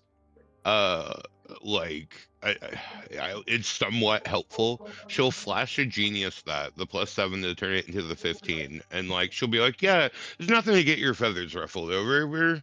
We're just here for repairs. Clearly it won't take us long.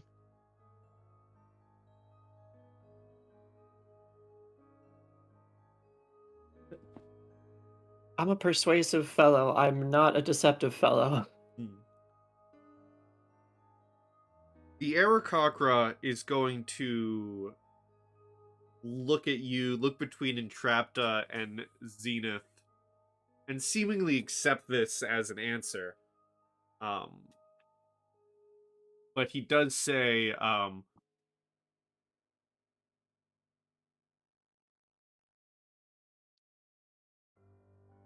"Steer clear of the island. Our leader is about to secure the key. Find your repairs elsewhere." And the entire squad immediately fly off into the sky and begin kind of moving around the island. as soon as they're out of earshot, she just like freaking brain fell for that, and like gives Zenith like the shoulder poke with her elbow, you know. And I will just have a self-congratulating expression for the both of us. Well, you hear that? All we gotta do is swipe it from the boss man once he has it. Maybe if it was that easy to get, you think they would be have had it already? There's got to be something it's out in the open. There's got to be something magical preventing them from just taking it.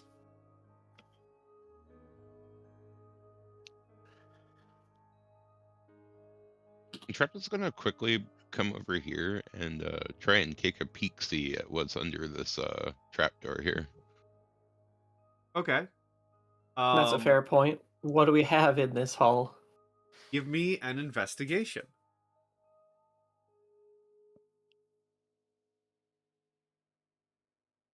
As you look into the trapdoor, there's not much in terms of like offensive equipment, but you do see there does appear to be a quote unquote cannon. However, rather than a firing cannonballs or firing a harpoon, it appears to be like a ladder launcher to board other skyships. That just has not been set up on this ship yet. Entrapta will point that out and be like, maybe we could use that to get closer, or possibly even like board the boss ladies or whoever their leader is ship once they get the key. Or what do you guys think? I think that's a great idea, frankly.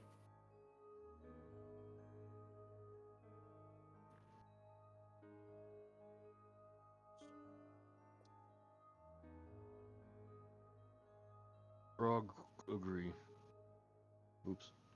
Garr agree. She'll say that it doesn't appear to be fully set up, so she'll be like, I'll slip down there and get on that. You guys make sure we don't crash it on anything, right? And she like slithers down the trapdoor. Okay. There are many creatures in nature that deception is their way of life. Wolves are not one of them, but if we can get us on there but you managed to slip through there undetected so far. I worry about the numbers that we face once they realize we are not one of them. That's why we'll have to act fast.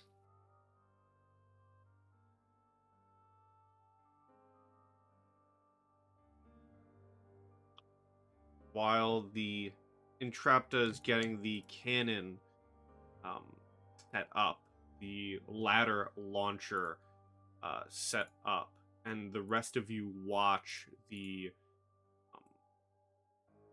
island where this seemingly leader is. You do see them make a motion towards this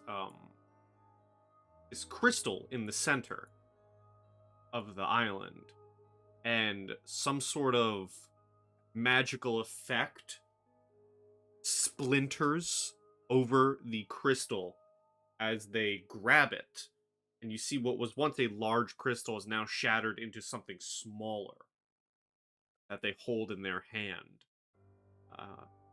And they make motion towards any of the surrounding Aarakocra as they move back towards their primary ship and begin flying into the Maelstrom, or begin getting ready to fly into the Maelstrom, the spinning vortex of the Endless Falls itself. looks like whatever key they have, whatever key they were looking for, they have, and the vault or the forge itself is within the Maelstrom. Now, if they can separate from the rest of the fleet, be the most opportune time to attack.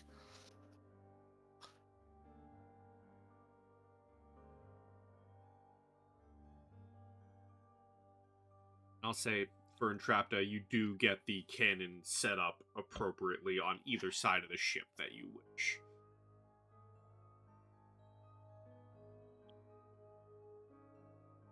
All right. I think we should intercept the big ship right as it enters the Maelstrom.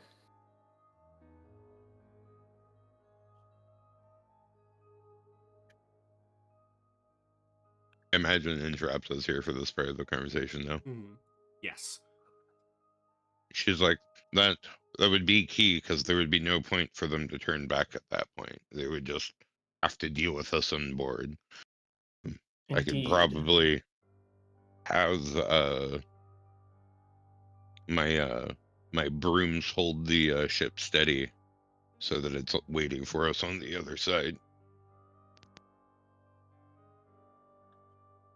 That would be useful. I mean, I can command them up to a mile away, so yes. How about that? How close do you attempt to bring your own ship to the main ship? I imagine, and like, if it is it like going for it now, like, Oh yes. because if it's going for it, then like we might as well just zoom as fast as we can to that concept. All Right, yeah. So you want to be like nearly directly behind it. Try and getting to as close as you can side by side. Yeah, and once they're outside of the rest of their enemy fleet, we want to get probably as close as we can. Don't Or wanna at least telegraph within, that, though. right. Like, make it nonchalant as long as we can, like, not, like, make it appear as if we're not directly just aiming for it for as long as possible, but as soon as, like, we just have to gear it, we're just gonna gear it straight for it and try to get within the, like, the cannon range. Part of the fleet, part of the crew. Okay. Give me another collective stealth check to try and get as close as you can within the cannon range Okay. before being spotted and outed. Can Garr Ooh, like alright. hide under decks or something? I'll do the stealth. Not too shabby. Not awful, no. Okay. I'll say you all can get fairly decently close. That's not what I want. So many things on the map layer.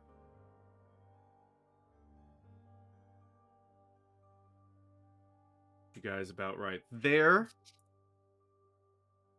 Move you right there. And we're And- the sons of a mad, like, wondersmith. Of course, we're not very quiet. And I am gonna throw up turn order before we switch maps. Welcome to the Battle of the Maelstrom.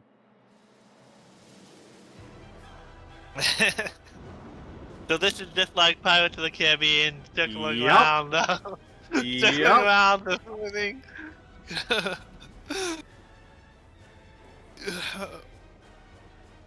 Oh, well, they've got a dragon. Everyone roll initiative. I might say they've got a dragon. This is oddly perfect. And the Storm Sorcerer is going to share... The Storm Sorcerer is the one who has the key in hand. They are going to share initiative with their dragon. Just like How to Train Your Dragon, they are like locked into the saddle. Got it. So they're Hey, going to share Quashie, I initiative. think I hear Thunder Horse playing right now. This is the Era Conqueror Captain.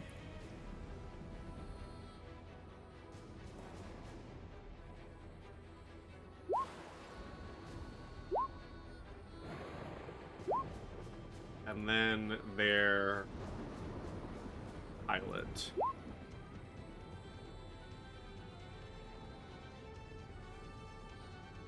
Right, Lupin got a 10.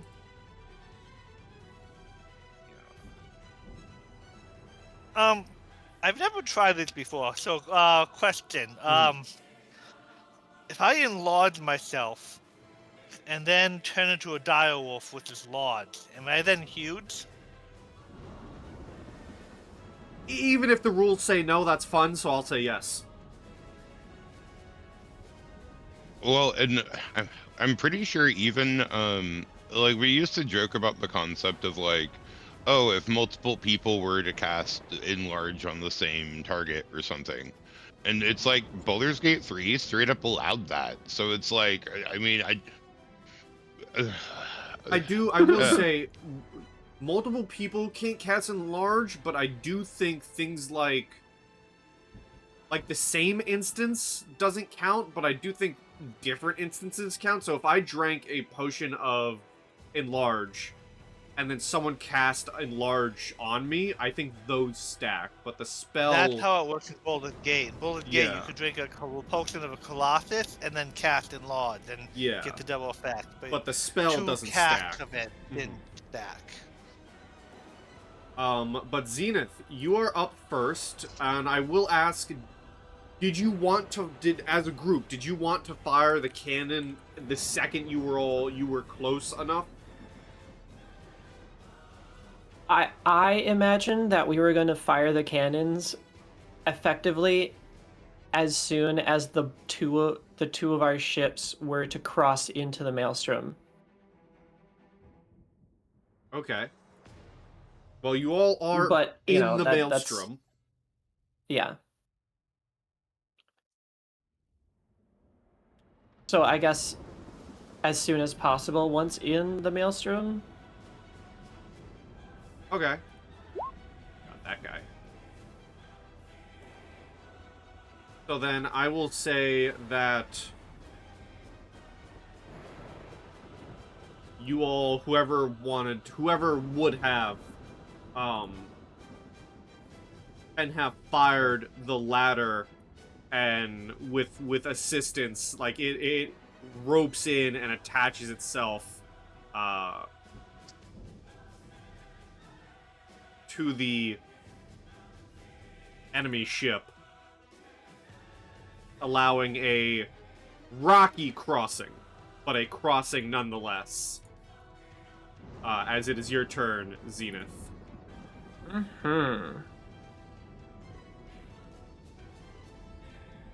Wolf is told to Okay. guard the helm. Fair.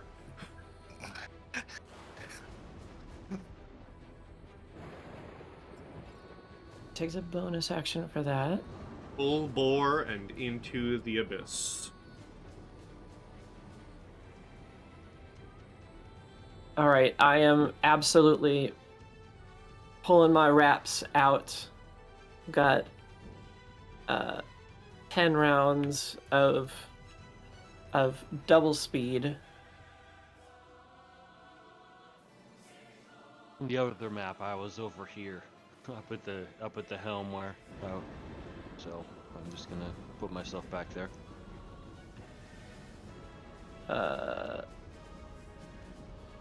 And that will give me 70 feet to get across.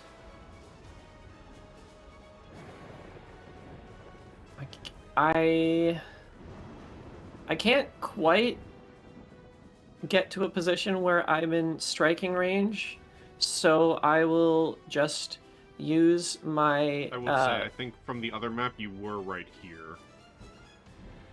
Oh. You were a bit closer. I'll take it. That might change things. Yeah. Well, I use my bonus action to click my heels together and activate my wraps. I am dashing across the boarding ladder. Give me a quick deck save with advantage with your wraps. Of course. Because the ladder is rocky, you are able to make 28 it deck aside save. without issue. And before I can make it up to the Storm Sorcerer, I'm simply going to take this round to attack this this one next to me. Yes, and I'll put their nameplates on. The Aarakocra Brave. Aw. So how Wait a far did I go? second. I was like here and then here. Oh, That is that's a an full 70. idea. Okay. I love hearing evil from Eric in the background. Okay, let's try to stab. 24 24 will hit. for a full 34 damage. That is huge. Oh my god. 34 damage is pretty damn big. Ow. Dragons have a really good con saving, though. That's my move action and bonus action. That is that exact Aarakocra's turn next. And they're gonna let go of their cannon that they were previously manning. And they are going to try and claw at you with their talons. 23 and a 24. Yeah, those will hit. 7 and 6 slashing. Oh, that's a huge dragon. Okay. I would have done it for the first one anyway. I will uncanny dodge that first one. Understood. So is that going to be 3 or 4 for the first one? Round up, so 4. 4, okay. 10 damage. The Aarakocra Talon gives you a look, Zenith, of like, I knew you were fake. Because that's the captain. And he is going to fly up 20 feet and then charge the ship, your ship, but because you're in the Maelstrom, any flying movement is going to be require a dexterity save with disadvantage. I'm going to let that be known now. Or you get sent off course. So I'm going to roll for him. And he fails, so he flies up and goes to fly towards your ship. So 20. But because of the way the Maelstrom is pulling,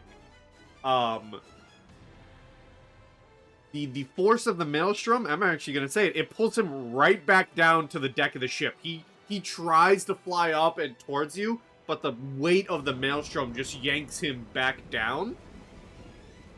And I am actually I'm gonna say he will fall prone and have 2d10 worth of damage dealt to him. He does have enough movement to stand back up, however. End points of bludgeoning damage. And instead of moving, he looks very pissed off. He does not appreciate what just happened. And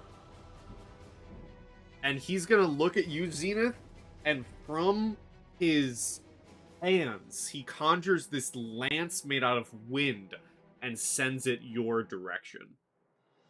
Ooh. Does a 15 hit.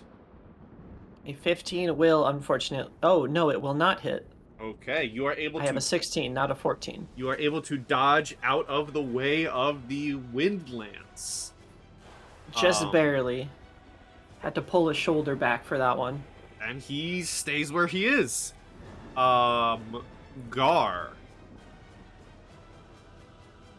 Okay, so you said it was a dexterity save for this crawl across the ladder. Yes. Can't persuade you for an athletics? I can take an athletics to try and hold on to it. Very well. I get, well, I'm going to rage. Mm-hmm. And this will be an advantage. And I'm going to take my entire dash. which is, for the record, 80 feet. The Alright. idea of climbing over a ladder and a maelstrom pissed him off so Yeah. much. If I'm gonna do this, I'm not gonna remember it. Yeah, you are able to make it across the ladder without issue. Alrighty. Okay, and I will say hello to the same one that Zenith just did. So, All right. that's not advantage. That probably 11 probably misses. Yes. An 11 does miss, Okay. but a 20. Oh yeah, that 23 was your athletics. But yeah, an 11 misses. Yeah. But that one, I'm sure. That one does hit. And so that'll be 12 damage to him.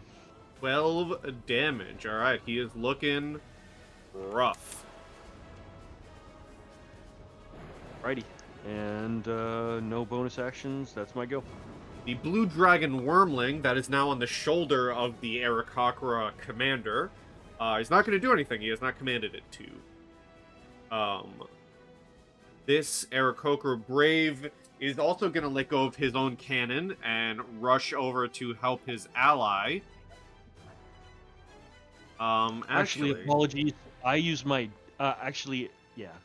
Okay, so to make that movement, I used my Orc Feral thing, where I can use a bonus action to move first, and then use my movement action, and then my attack action. So Okay, so then if you use that as your bonus action instead, then you're not raging. Oh right, I did rage. That's correct. Doesn't so, rage yeah, also I kind did of roll a have that 23. ability? Yeah. So, what? From Tasha's, doesn't rage kind of already have that?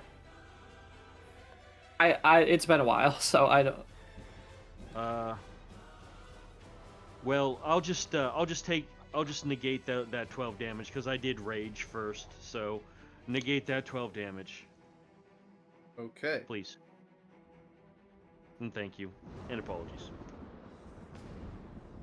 Yeah, as one of the optional actions that you can do with Tasha's, as part of the bonus action you take to enter your rage, you can move up to half your speed. Oh. Oh, well. So if that would have gotten you there, So let's see. Let's measure. let's 'cause I not didn't bother with feel- the math. You ran up, you hit him, it's over. Okay, groovy. The Aarakocra isn't going to rush up. Instead, he's going to launch a javelin at you, Garr.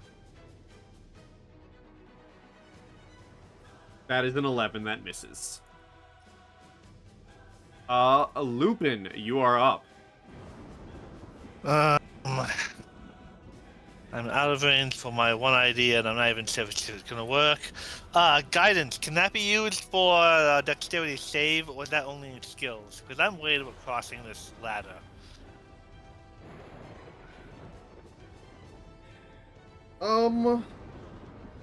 It's been so long, for the purpose of this game, I'll allow it to be used, yeah. It says ability check, so I'm not sure if that I'll allow how it. that's technically classified. You can use Okay, guidance so- for it. Alright, so we use guidance, and then that's an action. Yeah, that's an action. So then I will move. Maybe I should wait.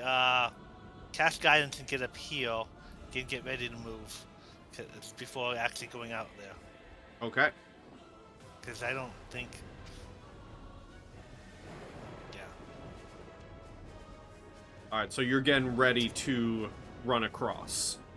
Yeah, I've cast guidance, and I will try to dash next round with the bonus guidance. Alright. The I don't want to fall storm. to my death. The storm sorcerer is going to take to the sky, so I'm gonna roll for the dragon here.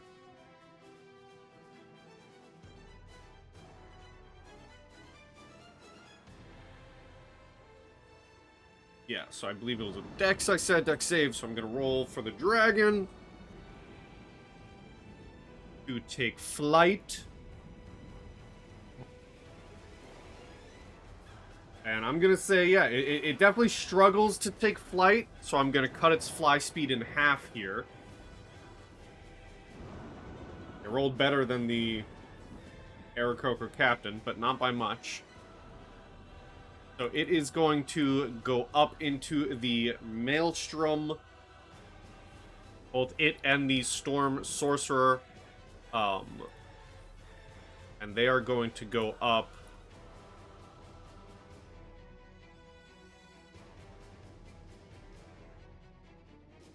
They are going to go up 20 feet. And then fly out into the Maelstrom.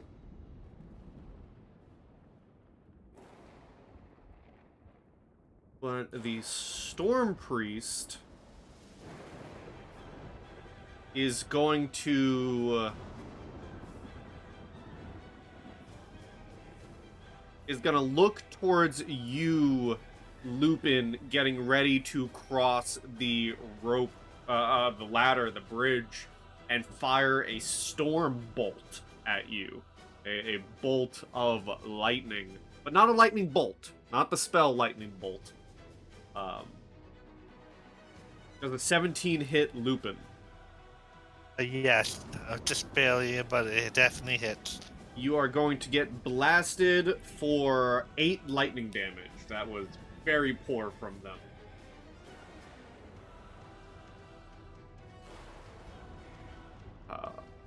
Maybe my plan of shrinking the dragon is a good idea. The last Aarakocra Brave is going to... will drop and go to melee with Garr. For 2 talent attacks for an 18 and a 21. Both hit.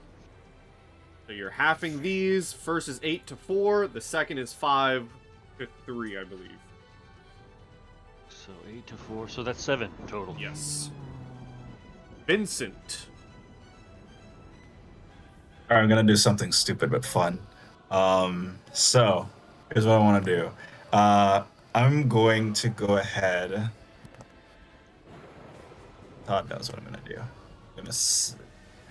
I'm gonna raise my hands and conjure up some celestial being. Ooh. To appear right in front of me. That's not it. Shares my initiative and it operates after me. So I'm gonna use my action to do that. I have the celestial spirit here. Aha! Yeah, I remember this Alright. terrifying thing. Yeah, exactly. Pie, I want to ask you a very honest opinion. Yeah. This thing can fly, Yes. and it is larger than me. Yes. Can I ride this thing? It is gonna be rocky because I am having flying creatures do deck saves to see how well they can move. But if you want to fly a celestial into the eye of the storm, god damn it, why? I would never say no to that. All right. So here's You what would I'm be gonna do. remiss in your duties if you did, really. All right. I'm I'm gonna- going to get on this guy's shoulder. And look at him and just be like, look at everyone flying and just be like, all right, 9s, get up. 10 is speaking. And I'm just gonna go ahead and move. Roll me a Let's deck see. save real quick for the celestial to see how well you can move in the maelstrom. Okay. Yeah, you can move full 18. speed. You can move full speed. I am going to take Nathaniel. Yes, that's his name. And we're gonna move. We're gonna dash right to here because.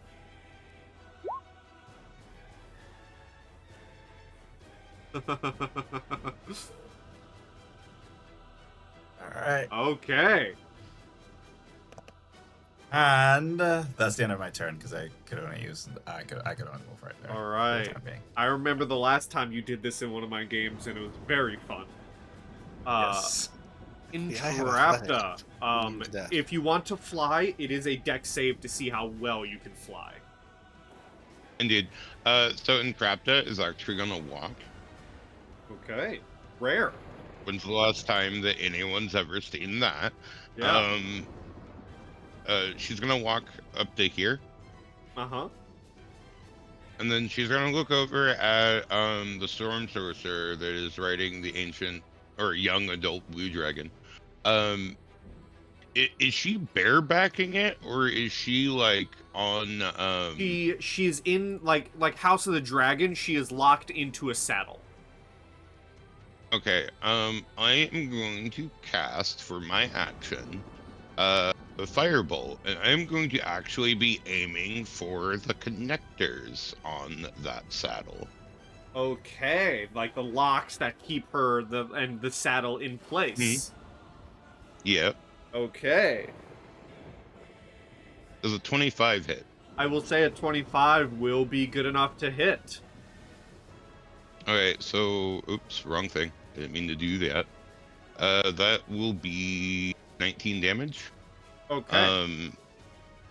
And then as a bonus action, Emily will blast, sitting on my shoulder now, will do her force blast against the sorcerer. Does a 31 hit? A 31 does hit.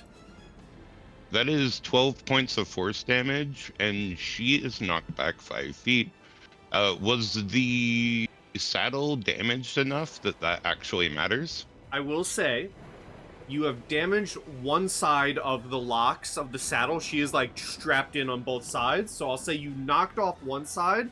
The 5 feet does push her back a little bit. And I'm going to say it like she dangles a little bit. And I will say when it gets back to her turn, it will be a bonus action from her to resaddle the dragon. Okay. That will be my turn. Okay. The scout is going to continue piloting the ship. Zenith. Yeah, There's a celestial before you now. there sure is. The brave in front of me was hurt pretty bad. How hurt is this brave?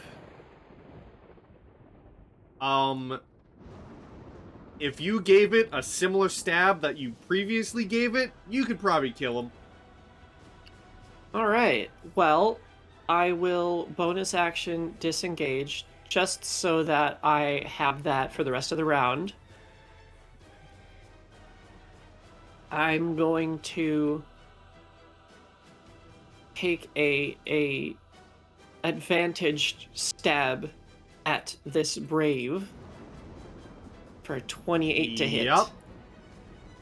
And a 28 to damage. He is barely standing. Oh well, I'll shrug and then I will, like, zip my way through these two. Just pat this brave on the side, give a tussle to the captain's head, and then end up over here within shouting range of the storm sorceress. Okay. The brave that you just shanked,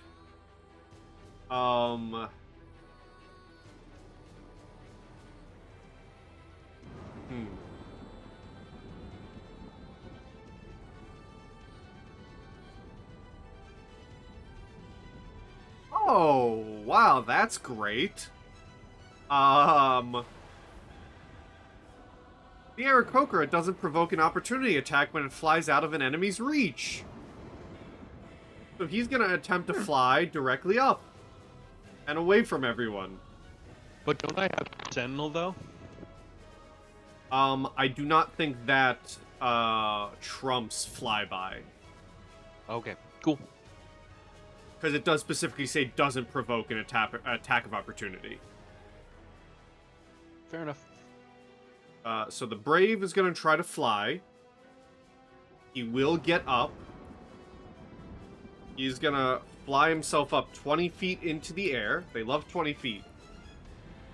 And then he's going to look down at you, Zenith, and chuck a javelin. Sure. 13. A 13 is not going to work.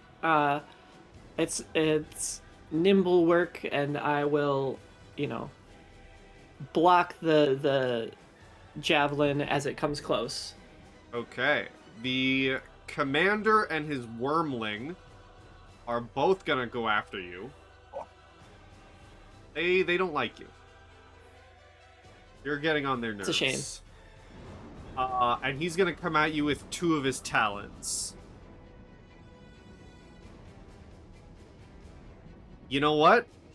First, you see him You see him kind of power up with a nearby lightning strike. And you see his talons begin to spark with lightning and electricity. And then he's gonna attack you twice, or attempt to attack you twice. Let's see it. 19 and a 14. The first one will hit.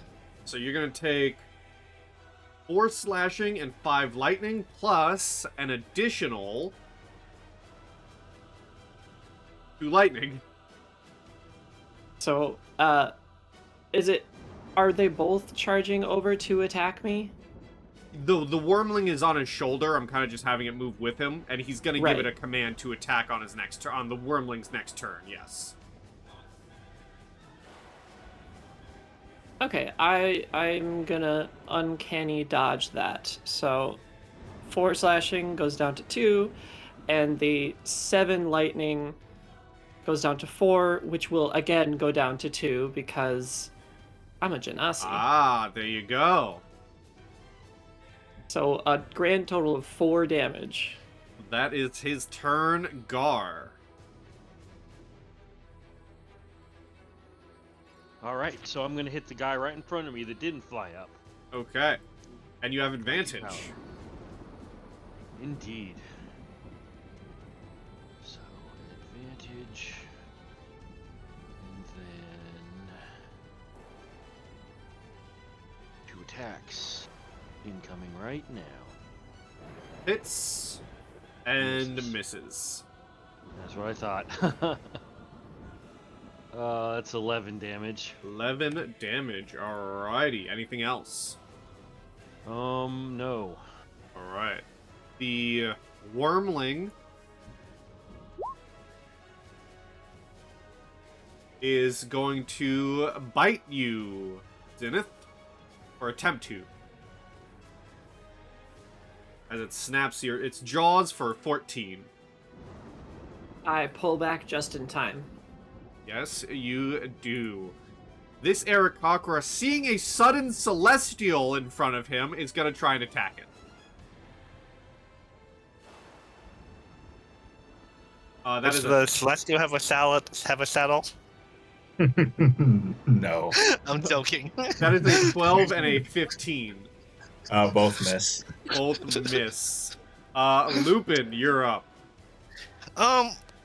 Lupin actually wants to see what the dragon is going to do before he does his action. So can I lower my I know it's permanent, but lower my initiative down to just behind the dragon. Yeah, I'll allow it.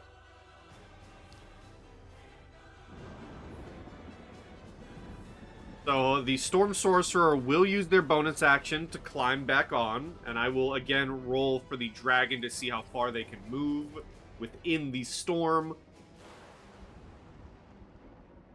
They will have half their movement.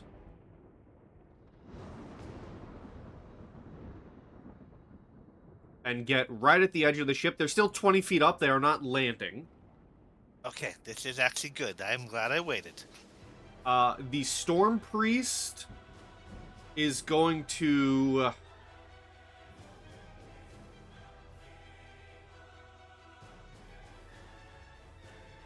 let's see here. The Storm Priest is going to, I say attempt, because I know some of you might have a counter to this. They are going to attempt to cast Call Lightning.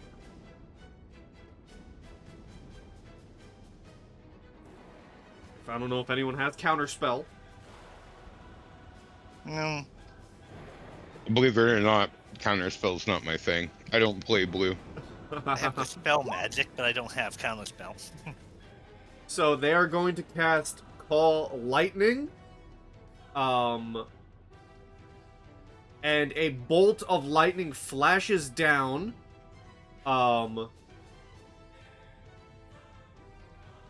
they get control over the Maelstrom via Call Lightning. As this spell gives you control over the existing storm. So I I think need... it's add extra damage, doesn't it?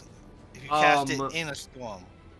I don't believe so. It's just that if you're outdoors in stormy conditions, when you cast the spell, you get to use it within the storm rather than making, like, a new one. It doesn't say anything about extra damage. But I will need Entrapta to give me a dexterity saving throw, please. Oh yeah, no problem. Dexterity saving throw. Alright, so you're going to take half of 9 lightning damage. As it blasts down on you, and then the dragon is going to take its turn right after.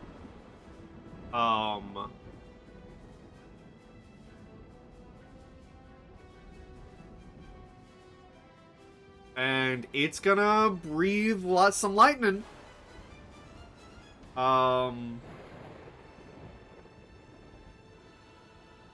It's just a line, though.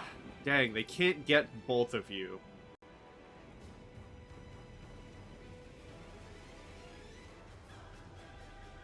It's just gonna try and scar the ship. So I'm gonna need another dex save Entrapta for the dragon breath.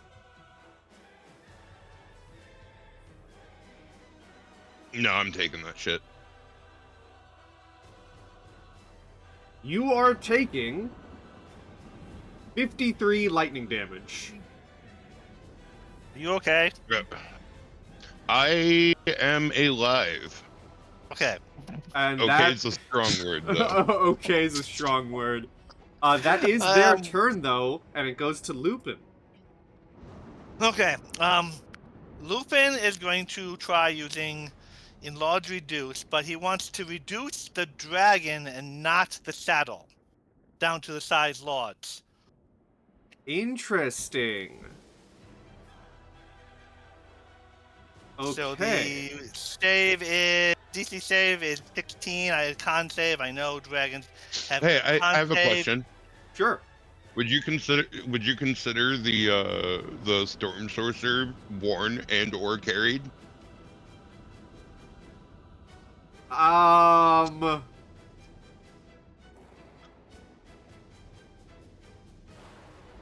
See if they shrink as well.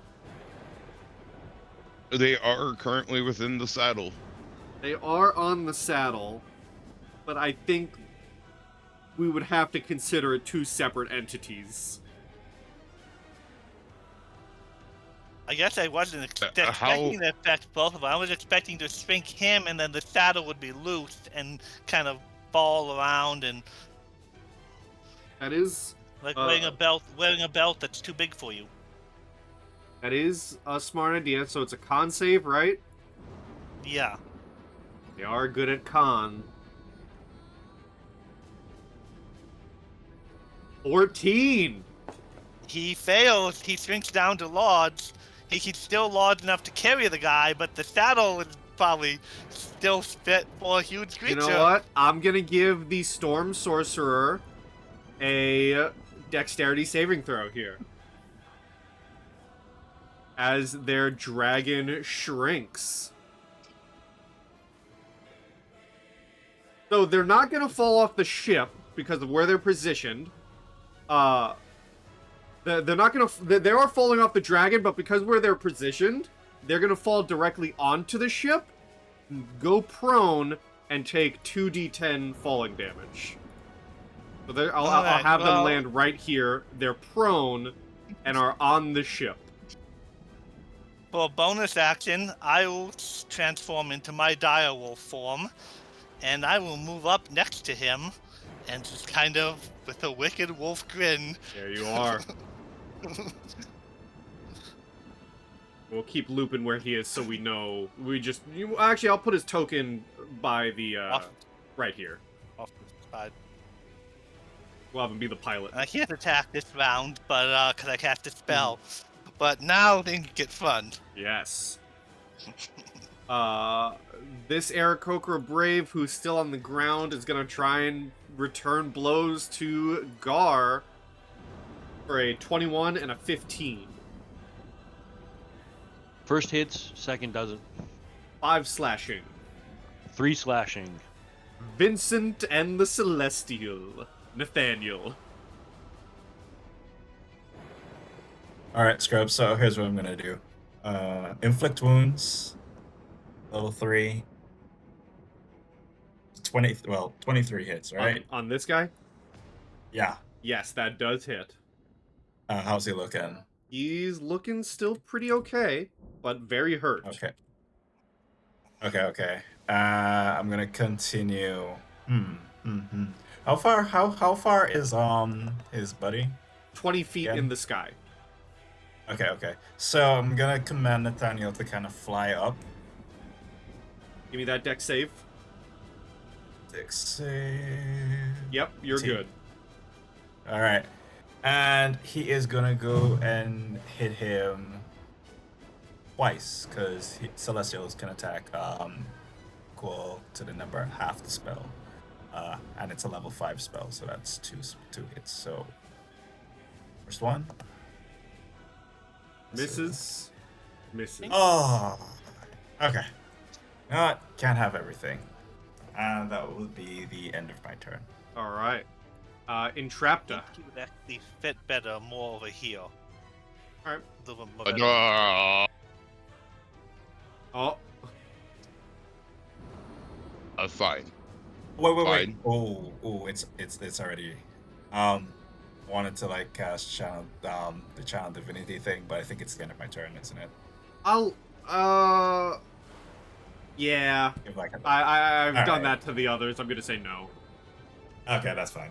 That's my fault. I should have paid attention. Right. Can I heavily insist that that he doesn't move there? Oh, okay. If you, Like I hate to do that, but I just saw how he was fitting along the edge of the ship. But okay, if you got plans, You have space to be there. You're not dangling off the edge or anything.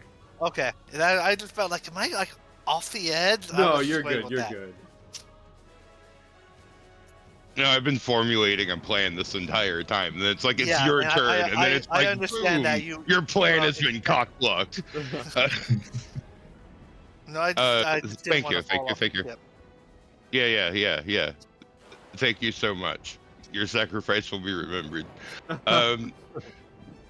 So, Entrapta is gonna like gunslinger her like pistol wand down into her hip, like almost like sheathing it into something that is then gonna break off of her like belt, and it's gonna like kind of like change the look of her like pistol, like her wand pistol, to look more like a wand MP5. Okay. And she is going to like leap. She's gonna take her movement to like right here, but the way that she does that is more like leaping through the air, right? As I'm going to take my attack, which I would like to essentially like. She's doing this while she's leaping, not so much I'm moving and then attacking. So essentially I'm using one of my stored magic item uses to use Scorching Ray at 2nd level. Okay.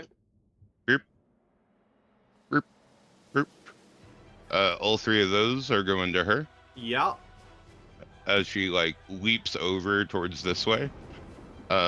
Roll the second. Okay, no, that works.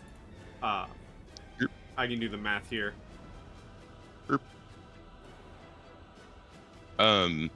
So as she does that, she shoulder checks the like lever right here for the wing, trying to cause like a sudden shift or like catch of the updraft from the movement of the wing to like kind of cause the ship to like kind of tilt a little bit, right? And bonus action during that moment, Emily is going to shoot her from her shoulder. Okay. Beep, beep, beep, beep. Where the 5 feet off. If it works, they go tumbling, and then we just have a dragon to deal with. fucking what? Wow, I Uh, rolled really good on that damage. What does it look like as the Storm Sorcerer dies? So essentially, like, Entrapta like does that leap thing, like shoots her like 3 times, and then like hits the lever, causing the entire ship to kind of like tilt. And then like Emily like shoots off of the shoulder and like hits her and knocks her off the edge into the Maelstrom. Give me both Lupin and Entrapta. Give me perception checks, please. That should be the same. Yeah, that should not be affected by wolf form. So perception is. The only thing that Entrapta notices is how awesome that was. Hell yeah. Lupin. As the body of the Storm Sorcerer goes flying, tumbling through the ship and off the side, you notice falling out of her pocket is the Maelstrom key as well. And it's about to go tumbling off the side as well. But I will give you the ability to catch it in your direwolf form if you forego your bite attack, essentially using your bite attack for your next round to catch it. Okay, yeah, let's do that. And I'm gonna if it's a roll, I'm using that guidance, which is still on there, Sure. to try to get that. All right. So do I need a roll or? Yeah, let's see how good the roll is. Okay, so okay. D20 plus, but I'm and then add the D4. Yeah, you as it's going off the edge, you chomp down and have this key in your mouth as the body of the Storm Sorcerer goes into the Maelstrom. Success. Anything else, Entrapta? Mission complete. Great success. Fetch. Good thing he's good at fetch. That one-liner made that worth it. If that is all from Entrapta, the Aarakocra scout who's piloting, I'm gonna roll something for them.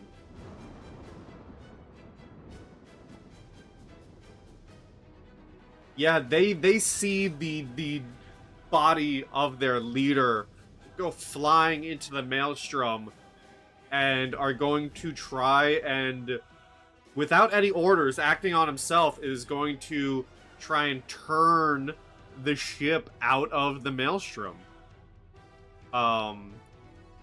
The ladder's connected, so I'm gonna give them I'm gonna let you as a group decide. Do you want the ladder? Do you want him to try to drag your ship, or do you want the ladder to just break as he tries drifting off? I don't think As long we're as at somebody the comes pick cannon. me up, sure. I'd go for the breaking if somebody come and pick me up. Well, could we get a little bit of time of like the strain and struggle between it before it breaks? To maybe give some people some time to get it. So I'm gonna roll a strength check for him. A 4. So I'm gonna say very, very minimal, but he does begin to turn the ship ever so slightly. Hold on a second. Maybe roll damage on the ladder and give it to set hit points. God dang it. That is a good idea. He is gonna turn the ship a little bit, though. Just like that. And I'll say the ladder... I'll give the ladder... Whoops. I'll give the ladder, we'll call it 25 HP And with a 4 on his strength, it's just going to deal 4 damage. That is his turn. Zenith.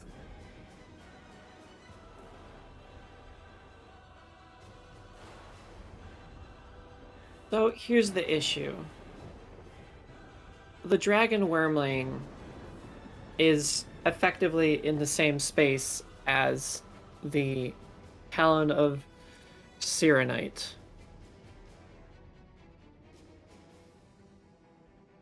RP wise, So- yes. Mechanically wise, I am placing him in this square. Okay.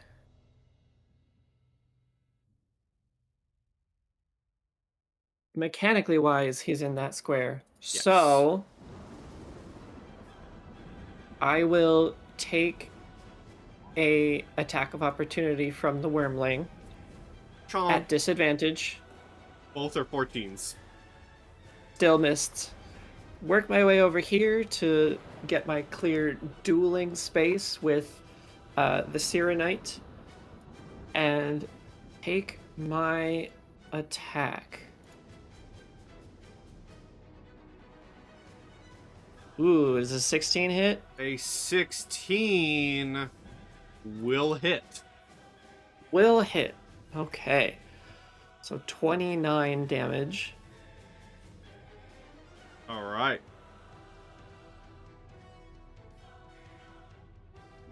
And that is all.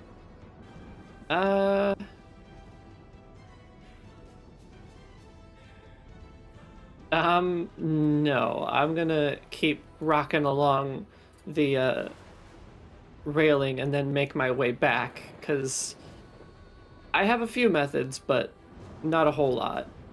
Okay. I'm not sure how far I've gone, but if I use dash, I should be able to make it across. And deck save with advantage. Yep. 26.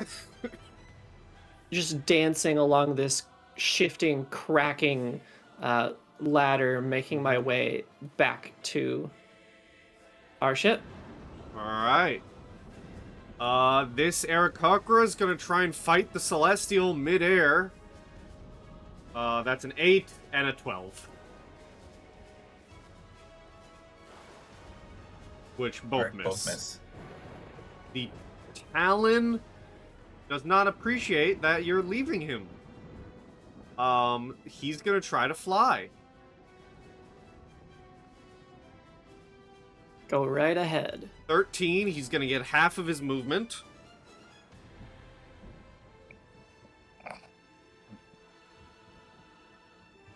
And get right there. I'm actually gonna have the blue dragon wormling remain behind. And he's gonna fly right there. And he is going to fire 2 wind lances. One at the direwolf, and then one at Zenith. The first one's at the direwolf for a 20. That will hit. 14 force damage and a strength saving throw. He said 14 damage. Mhm. Strength saving throw. Strength is 17 in this form. Not proficient. So +3. You are knocked I'm gonna- prone.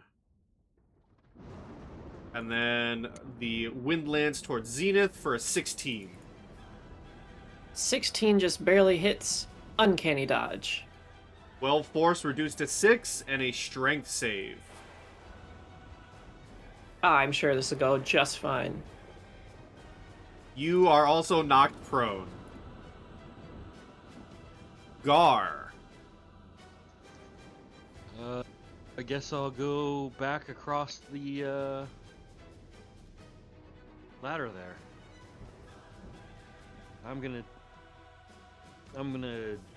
don't care about the attack of opportunity because I'm dashing across. Alright, so athletics with advantage, and they are going to try and claw at you with their talons for a nat 1. Alright, well, Oh man, garbage rolls. 14 is okay enough to get you to the other side, but it was very close. You like stumble for a little bit, but you can make it across. I got it. Oh, sweet. Ooh. Well, here I am. Mm-hmm. All right. I should actually roll for this guy Well, I now. have been attacked. Is it attacked or damaged to keep rage? I think it's attacked. I'm pretty sure it's attacked. So I continue raging then. Mm-hmm. All right, and that will be my turn. Okay.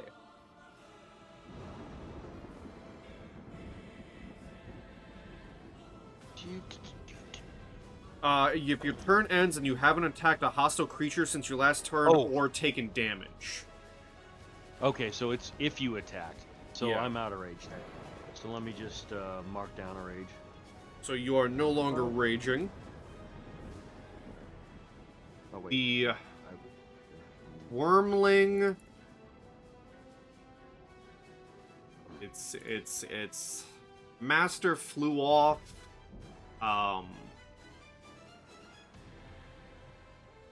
And it doesn't know what else to do. It's gonna climb up on the little cannon here. And even though there's an Aarakocra in the way, it is going to breathe some lightning onto Vincent and the Aarakocra. So I need Vincent to make a dex save, please.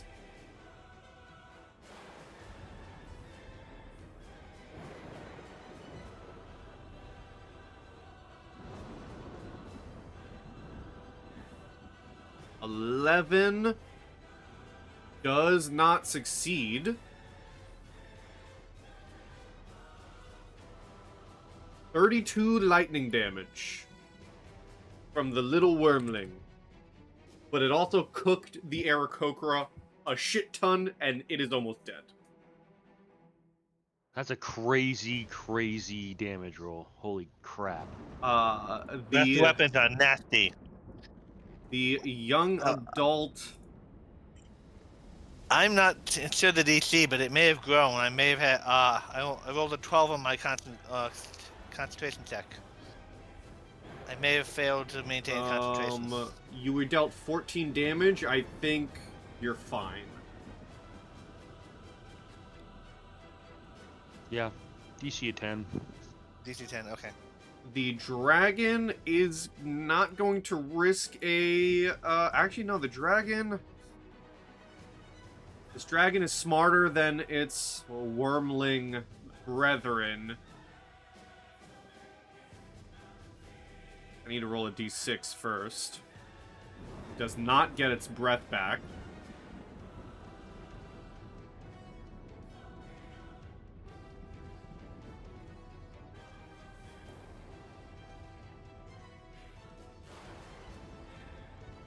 The dragon... I'm gonna roll its saving throw. The dragon, with its rider dead, is gonna begin to fly away. Well, we don't have to It was fight its him. only option. If it stayed, we all know what I was gonna do. It sees all of you still alive. Your eyes met. All of you coming after it.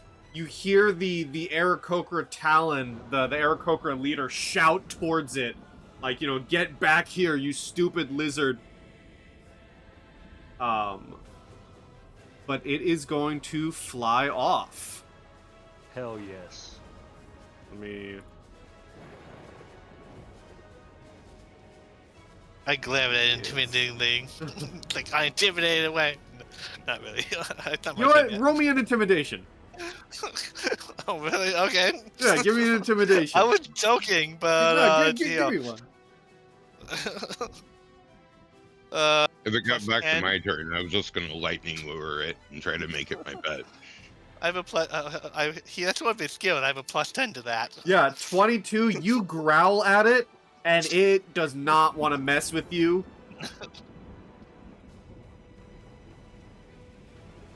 And it flies off screen.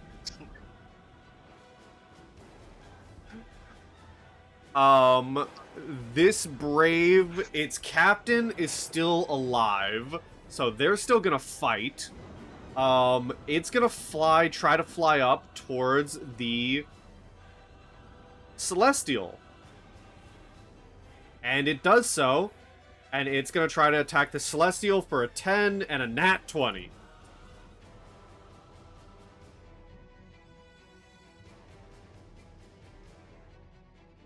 So 11 damage, 11 slashing to the Celestial.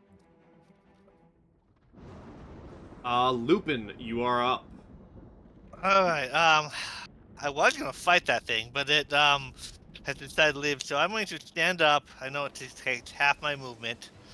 And I can, go over here and offer the gem, or the key gem, whatever it is, to Entrapta, who is, I know, probably our most powerful arcane caster here. And then as a bonus action... Not a caster. As a bonus action, use a Moon Druid, so use my 3rd level spell to a 3rd level healing spell. Alrighty. And that's the end of my turn. Since I don't have an attack, I used it to catch it. This Aarakocra is gonna try and it's gonna try and attack Vincent. 12 and a 19. 5 slashing, but it is your turn, Vincent. Okay, I'm tired of this jump at this point, so... just gonna do what I keep doing. Guessing that hits. It drops dead. Okay, great. So we're just gonna go. 1, 2, 3, 4, 5, 6. Hello. Alright, and for Nathaniel, 2 attacks.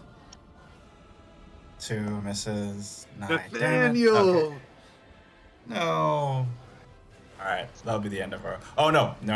I'm gonna drink one of the greater healing potions that I got. Okay. How much does that go again? How much is it? I think graders are And add the 4d4. 4, yeah, 4d4 plus 4. 4. Gotcha. Good. And that'll be the end of my turn. Entrapta. So, Entrapta is going to... Hold up real quick. Let me get a little bit of a measurement. Excellent. So, Entrapta is going to... oh, fuck. I need to move, right? Yeah. So, she's going to, like, tactical roll her way over here. And then, she's going to, like, pop up over the railing. And she is going to shoot towards the Aarakocra scout. Okay. She is mainly aiming for like his hands or arms. With her first 2 shots. Where is that? There it is. That hits. That hits. So after aiming towards his hands and arms, does he like let go of the helm? I'll give him a strength save. I'll say 12. I'd say he wanted a 13. He does let go of it. Okay, so with my 3rd shot, instead of actually aiming at him with it, he's gonna aim at the bottom of the of the steering wheel, or the top. Hold on, yeah, the bottom, because he's gonna try to like shoot the bottom and have it spin back in, aiming towards inside the Maelstrom instead of leaving. Okay. This would be the best time to roll at 1. 31. The ship goes wild. Except for the 2 flying creatures, being the Celestial and the Aarakocra Brave in the sky, I need Vincent, and I need my 3 enemies to give me dex saves. As the ship turns violently. Could I'm gonna try to Tokyo drift here. Could I sacrifice the rest of my movement to call out commands to my brooms to have them also turn to kind of like match the angle instead of like, you know, putting more strain onto the ladder? You want to turn your own ship. Yeah. So you want to match, we're going to have to move some tokens here, but you want to go hold on. Like that, basically. Yeah.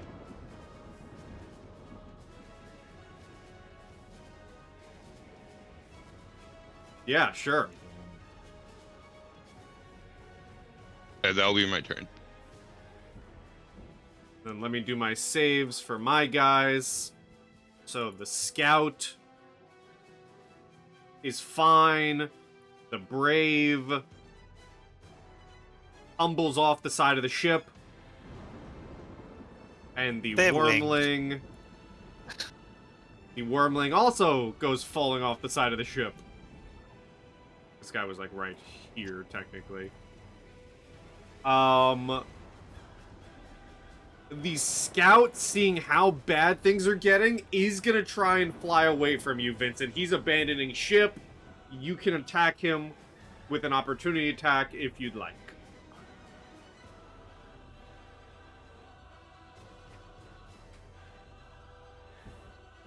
That does hit.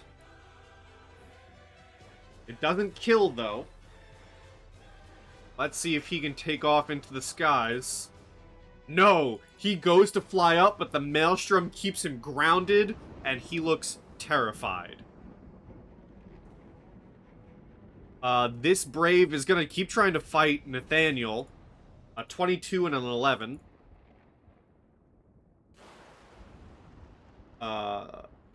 10 slashing from the 22.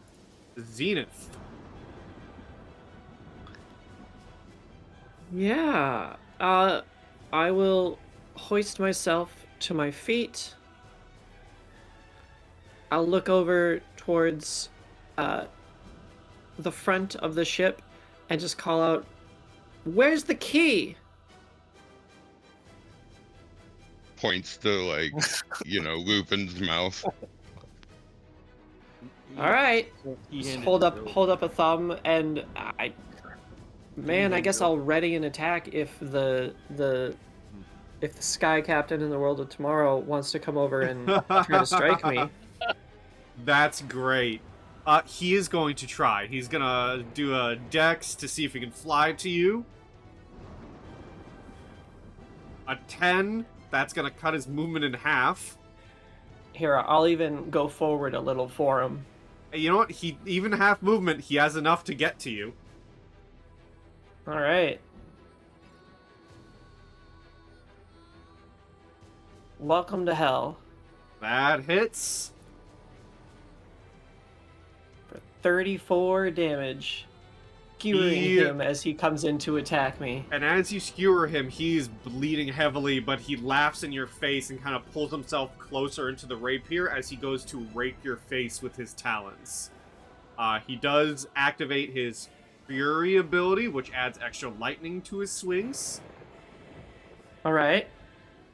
12 and a nat 20. Two Let's nat go! Yeah, Wow. double nat Do it. 20s. Okay. Does my ready to action use up my reaction? I think it does. Okay. So, So...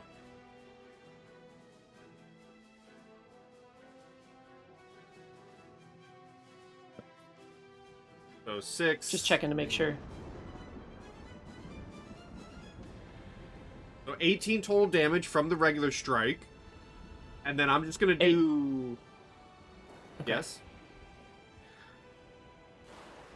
And then No, go ahead. I'm just deciphering the damage myself. Yep. And then I'm just gonna max his bonus damage, so that's an additional 12 lightning damage on top of that.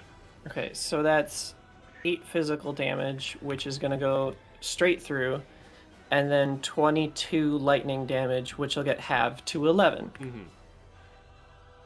Good thing you're air Mountain or air Genasi. Indeed. I swear this was made for me. Right. Garr. All right. Well, so I'm gonna just step around this cannon. Say hi. Okay. Bellowing. Oh, I'm gonna rage. Okay. And then I'm going to recklessly attack this fool. All right. So let's see where Hits. Hits. crits. So that's 9, and that's How do you kill the Aarakocra captain? I use my offhand to kind of move.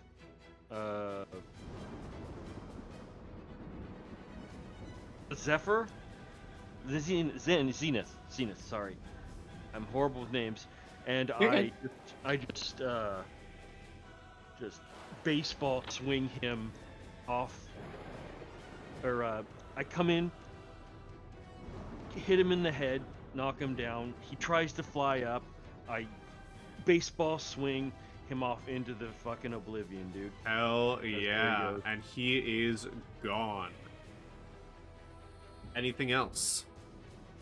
I believe that's my go. All right. The wormling is going to leave the scene because it sees its master's corpse fly off the ship and is going to go try chasing it. Wants to eat it. The Aarakocra Brave, who also saw this, is going to try to fly away at half speed and get, like, right there. Lupin. Entrapta is shouting at you, if I hand you something, could you throw it for me? Yeah, I wasn't sure how to whisper back. Use whisper and roll 20 back, but he would shake his. He can't speak, but he would shake his head up and down. But then he also would kind of sew the key in the mouth. It's like I kind of already have something, but if you take it, I could throw it. But it's what he tries to get across. But if he takes that and puts something else, yeah, he would be willing to try to throw something.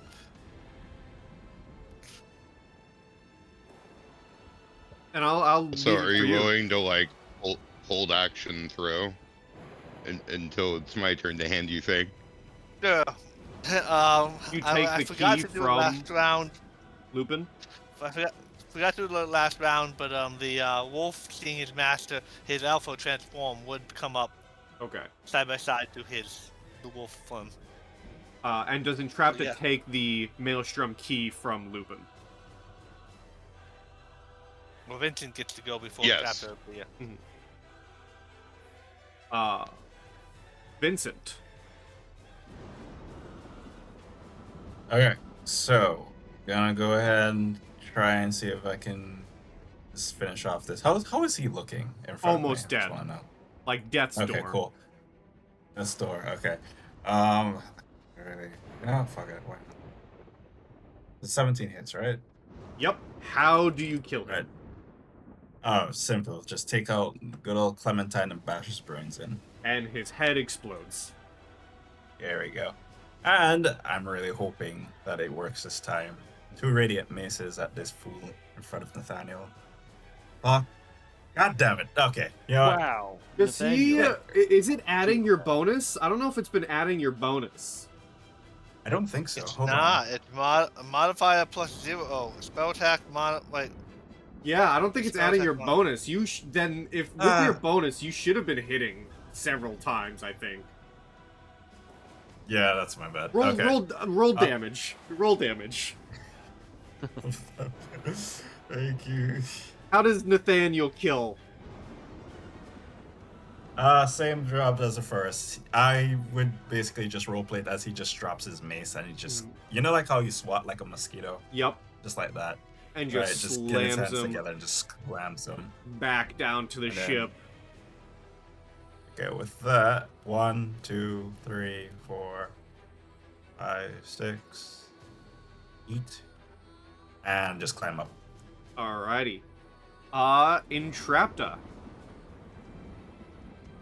Entrapta like opens up her bag of Momo Jojo and like whispers like serial number, and another broom is like handed out. She hands it to Lupin, and she like points across like to the other ship. Okay. Athletic check, I assume, to throw this thing? Yeah, where are you aiming? Where are you telling Lupin to aim? Like to the other side, to the deck. So we're like right here-ish? Yeah. Okay, yeah, give me an athletics, Lupin. +7 to athletics. The broom makes it to the other ship. So as he throws it, he screams a command phrase.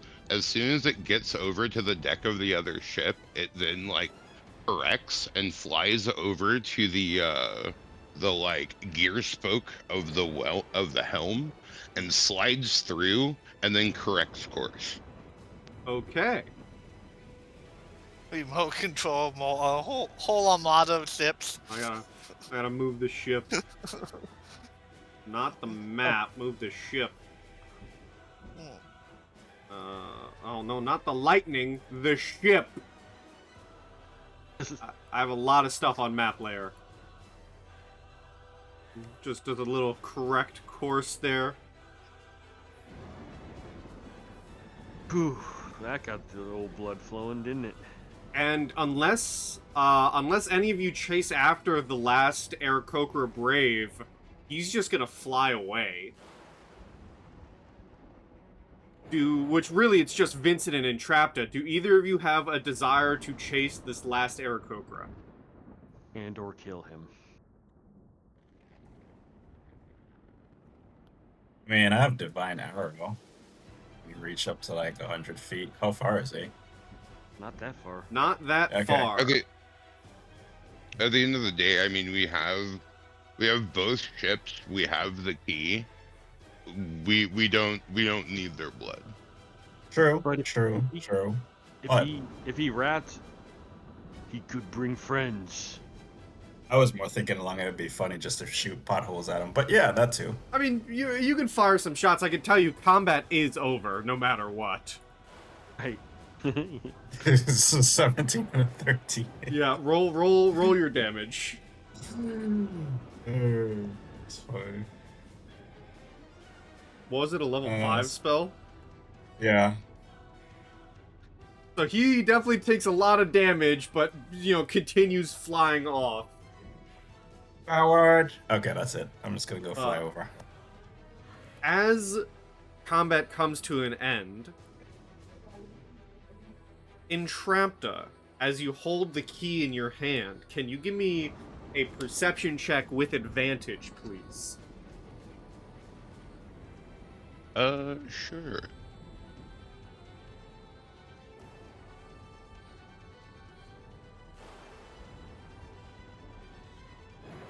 Not 25, good so?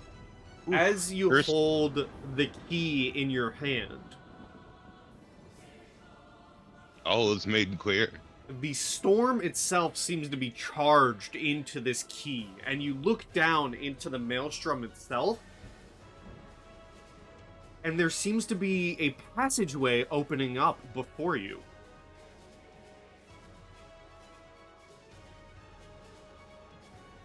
The passageway looks too small for the ships, but you do have a fleet of brooms.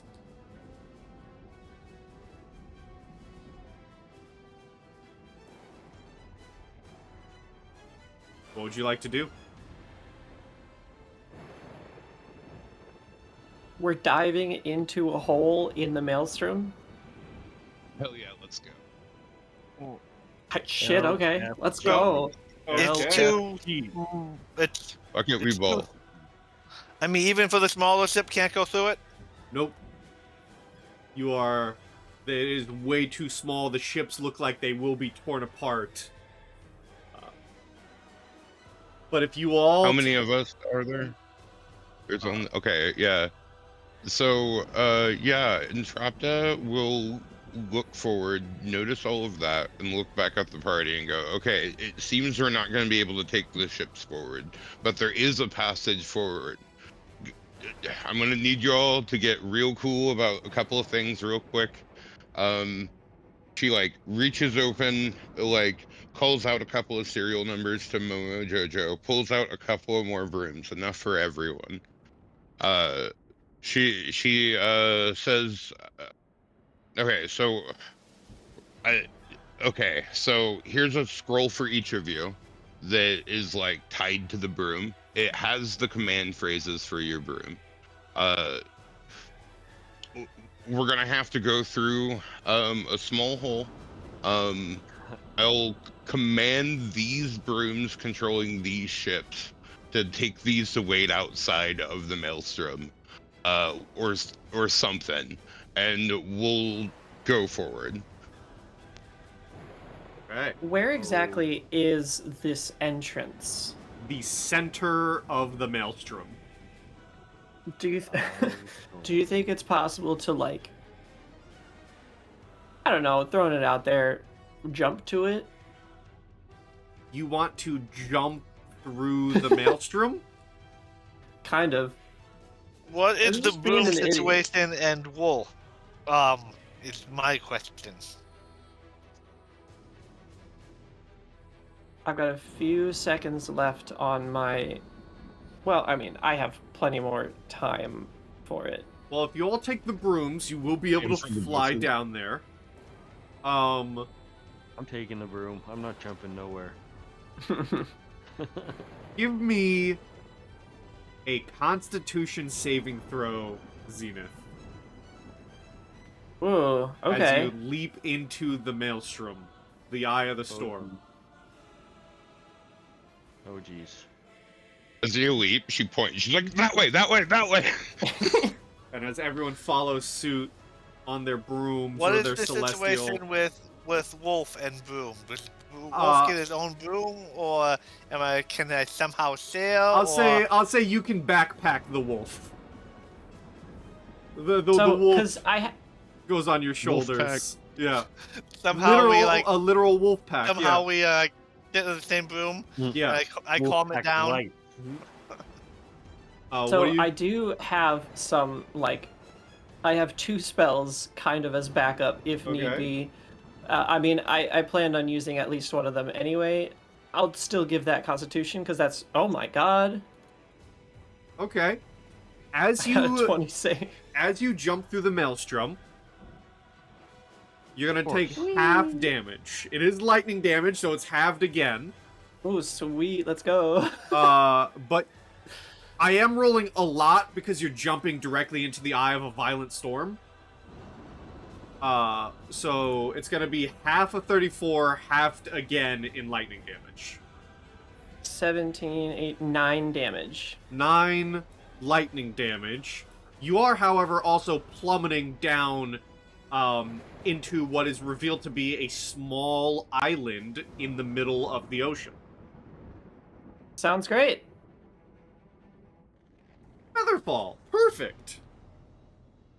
So as you featherfall down, you tiptoe, land tiptoe on this small island. The others join you fairly soon after. And we'll keep the epic music because it's good. Before all of you, you see several buildings on this island. All seem to have some sort of runes etched into them. Which I won't ask for a roll. Someone eventually can recognize as storm giant runes. Oh boy. And as you go and investigate, Entrapta, you see in the center of this island is a little carving, something carved into the stone that seems to fit the key that you're holding.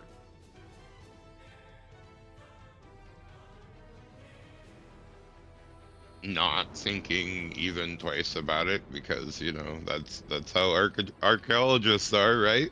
Goes in and just kind of like puts the key in. Let's see, cause and effect. Let's see what happens. As you slot the key into this little carving, a massive lightning bolt strikes the key and seems to blitz its way through the various buildings on the island. And from the various buildings, smoke and, other begin to rise from it, and you can hear the sound of something thrumming to life as at the edge of the island, a large anvil the size, like half the size of one of your ships, rises from the ocean as your party, and by extension, the Dungeon Delvers Guild, now have access to the Maelstrom Forge. All right. And with that, because we ran a bit late, who knows how you get back, but you're all on this island with a small fleet of ships and a storm giant forge at your disposal. But we will end there as I put back on our lovely tavern music. Thank you guys for playing. Thank you all for being available. Good shit. Even though it is after the fact, I do want to wish our dearest Rat King, our dearest Entrapta, a happy birthday. This game happened for their birthday. So very happy birthday. Best birthday gift ever. Happy I'm birthday. glad you had fun. I'm glad Birthday, everyone man. had fun. I'm so happy we got to see the fabled return of Quashie. And Indeed. Happy birthday. this was very fun. I before I end the recording, I needed in voice here. As I was figuring out the enemies to throw at you all, I think I went well with Aarakocra and a dragon. Originally, I was just gonna throw storm giants at you, and then I was like, well, no, storm giants are kind of strong. I'm gonna kill them all. We are pretty powerful. We are pretty high level, but storm giants, yeah, are strong. Yeah, storm giants are kind of strong. But yes, thank you all for playing. This was a lot of fun. Oh yeah. I had a lot of fun running it. We'll have a one shot to face a frost giant. And I think that'd be cool. we'll see. Yeah, maybe we'll see. But we'll see what happens in 3 years from now when someone else runs a game. But yeah, that's been the Battle of the Maelstrom Forge. Thank you for playing.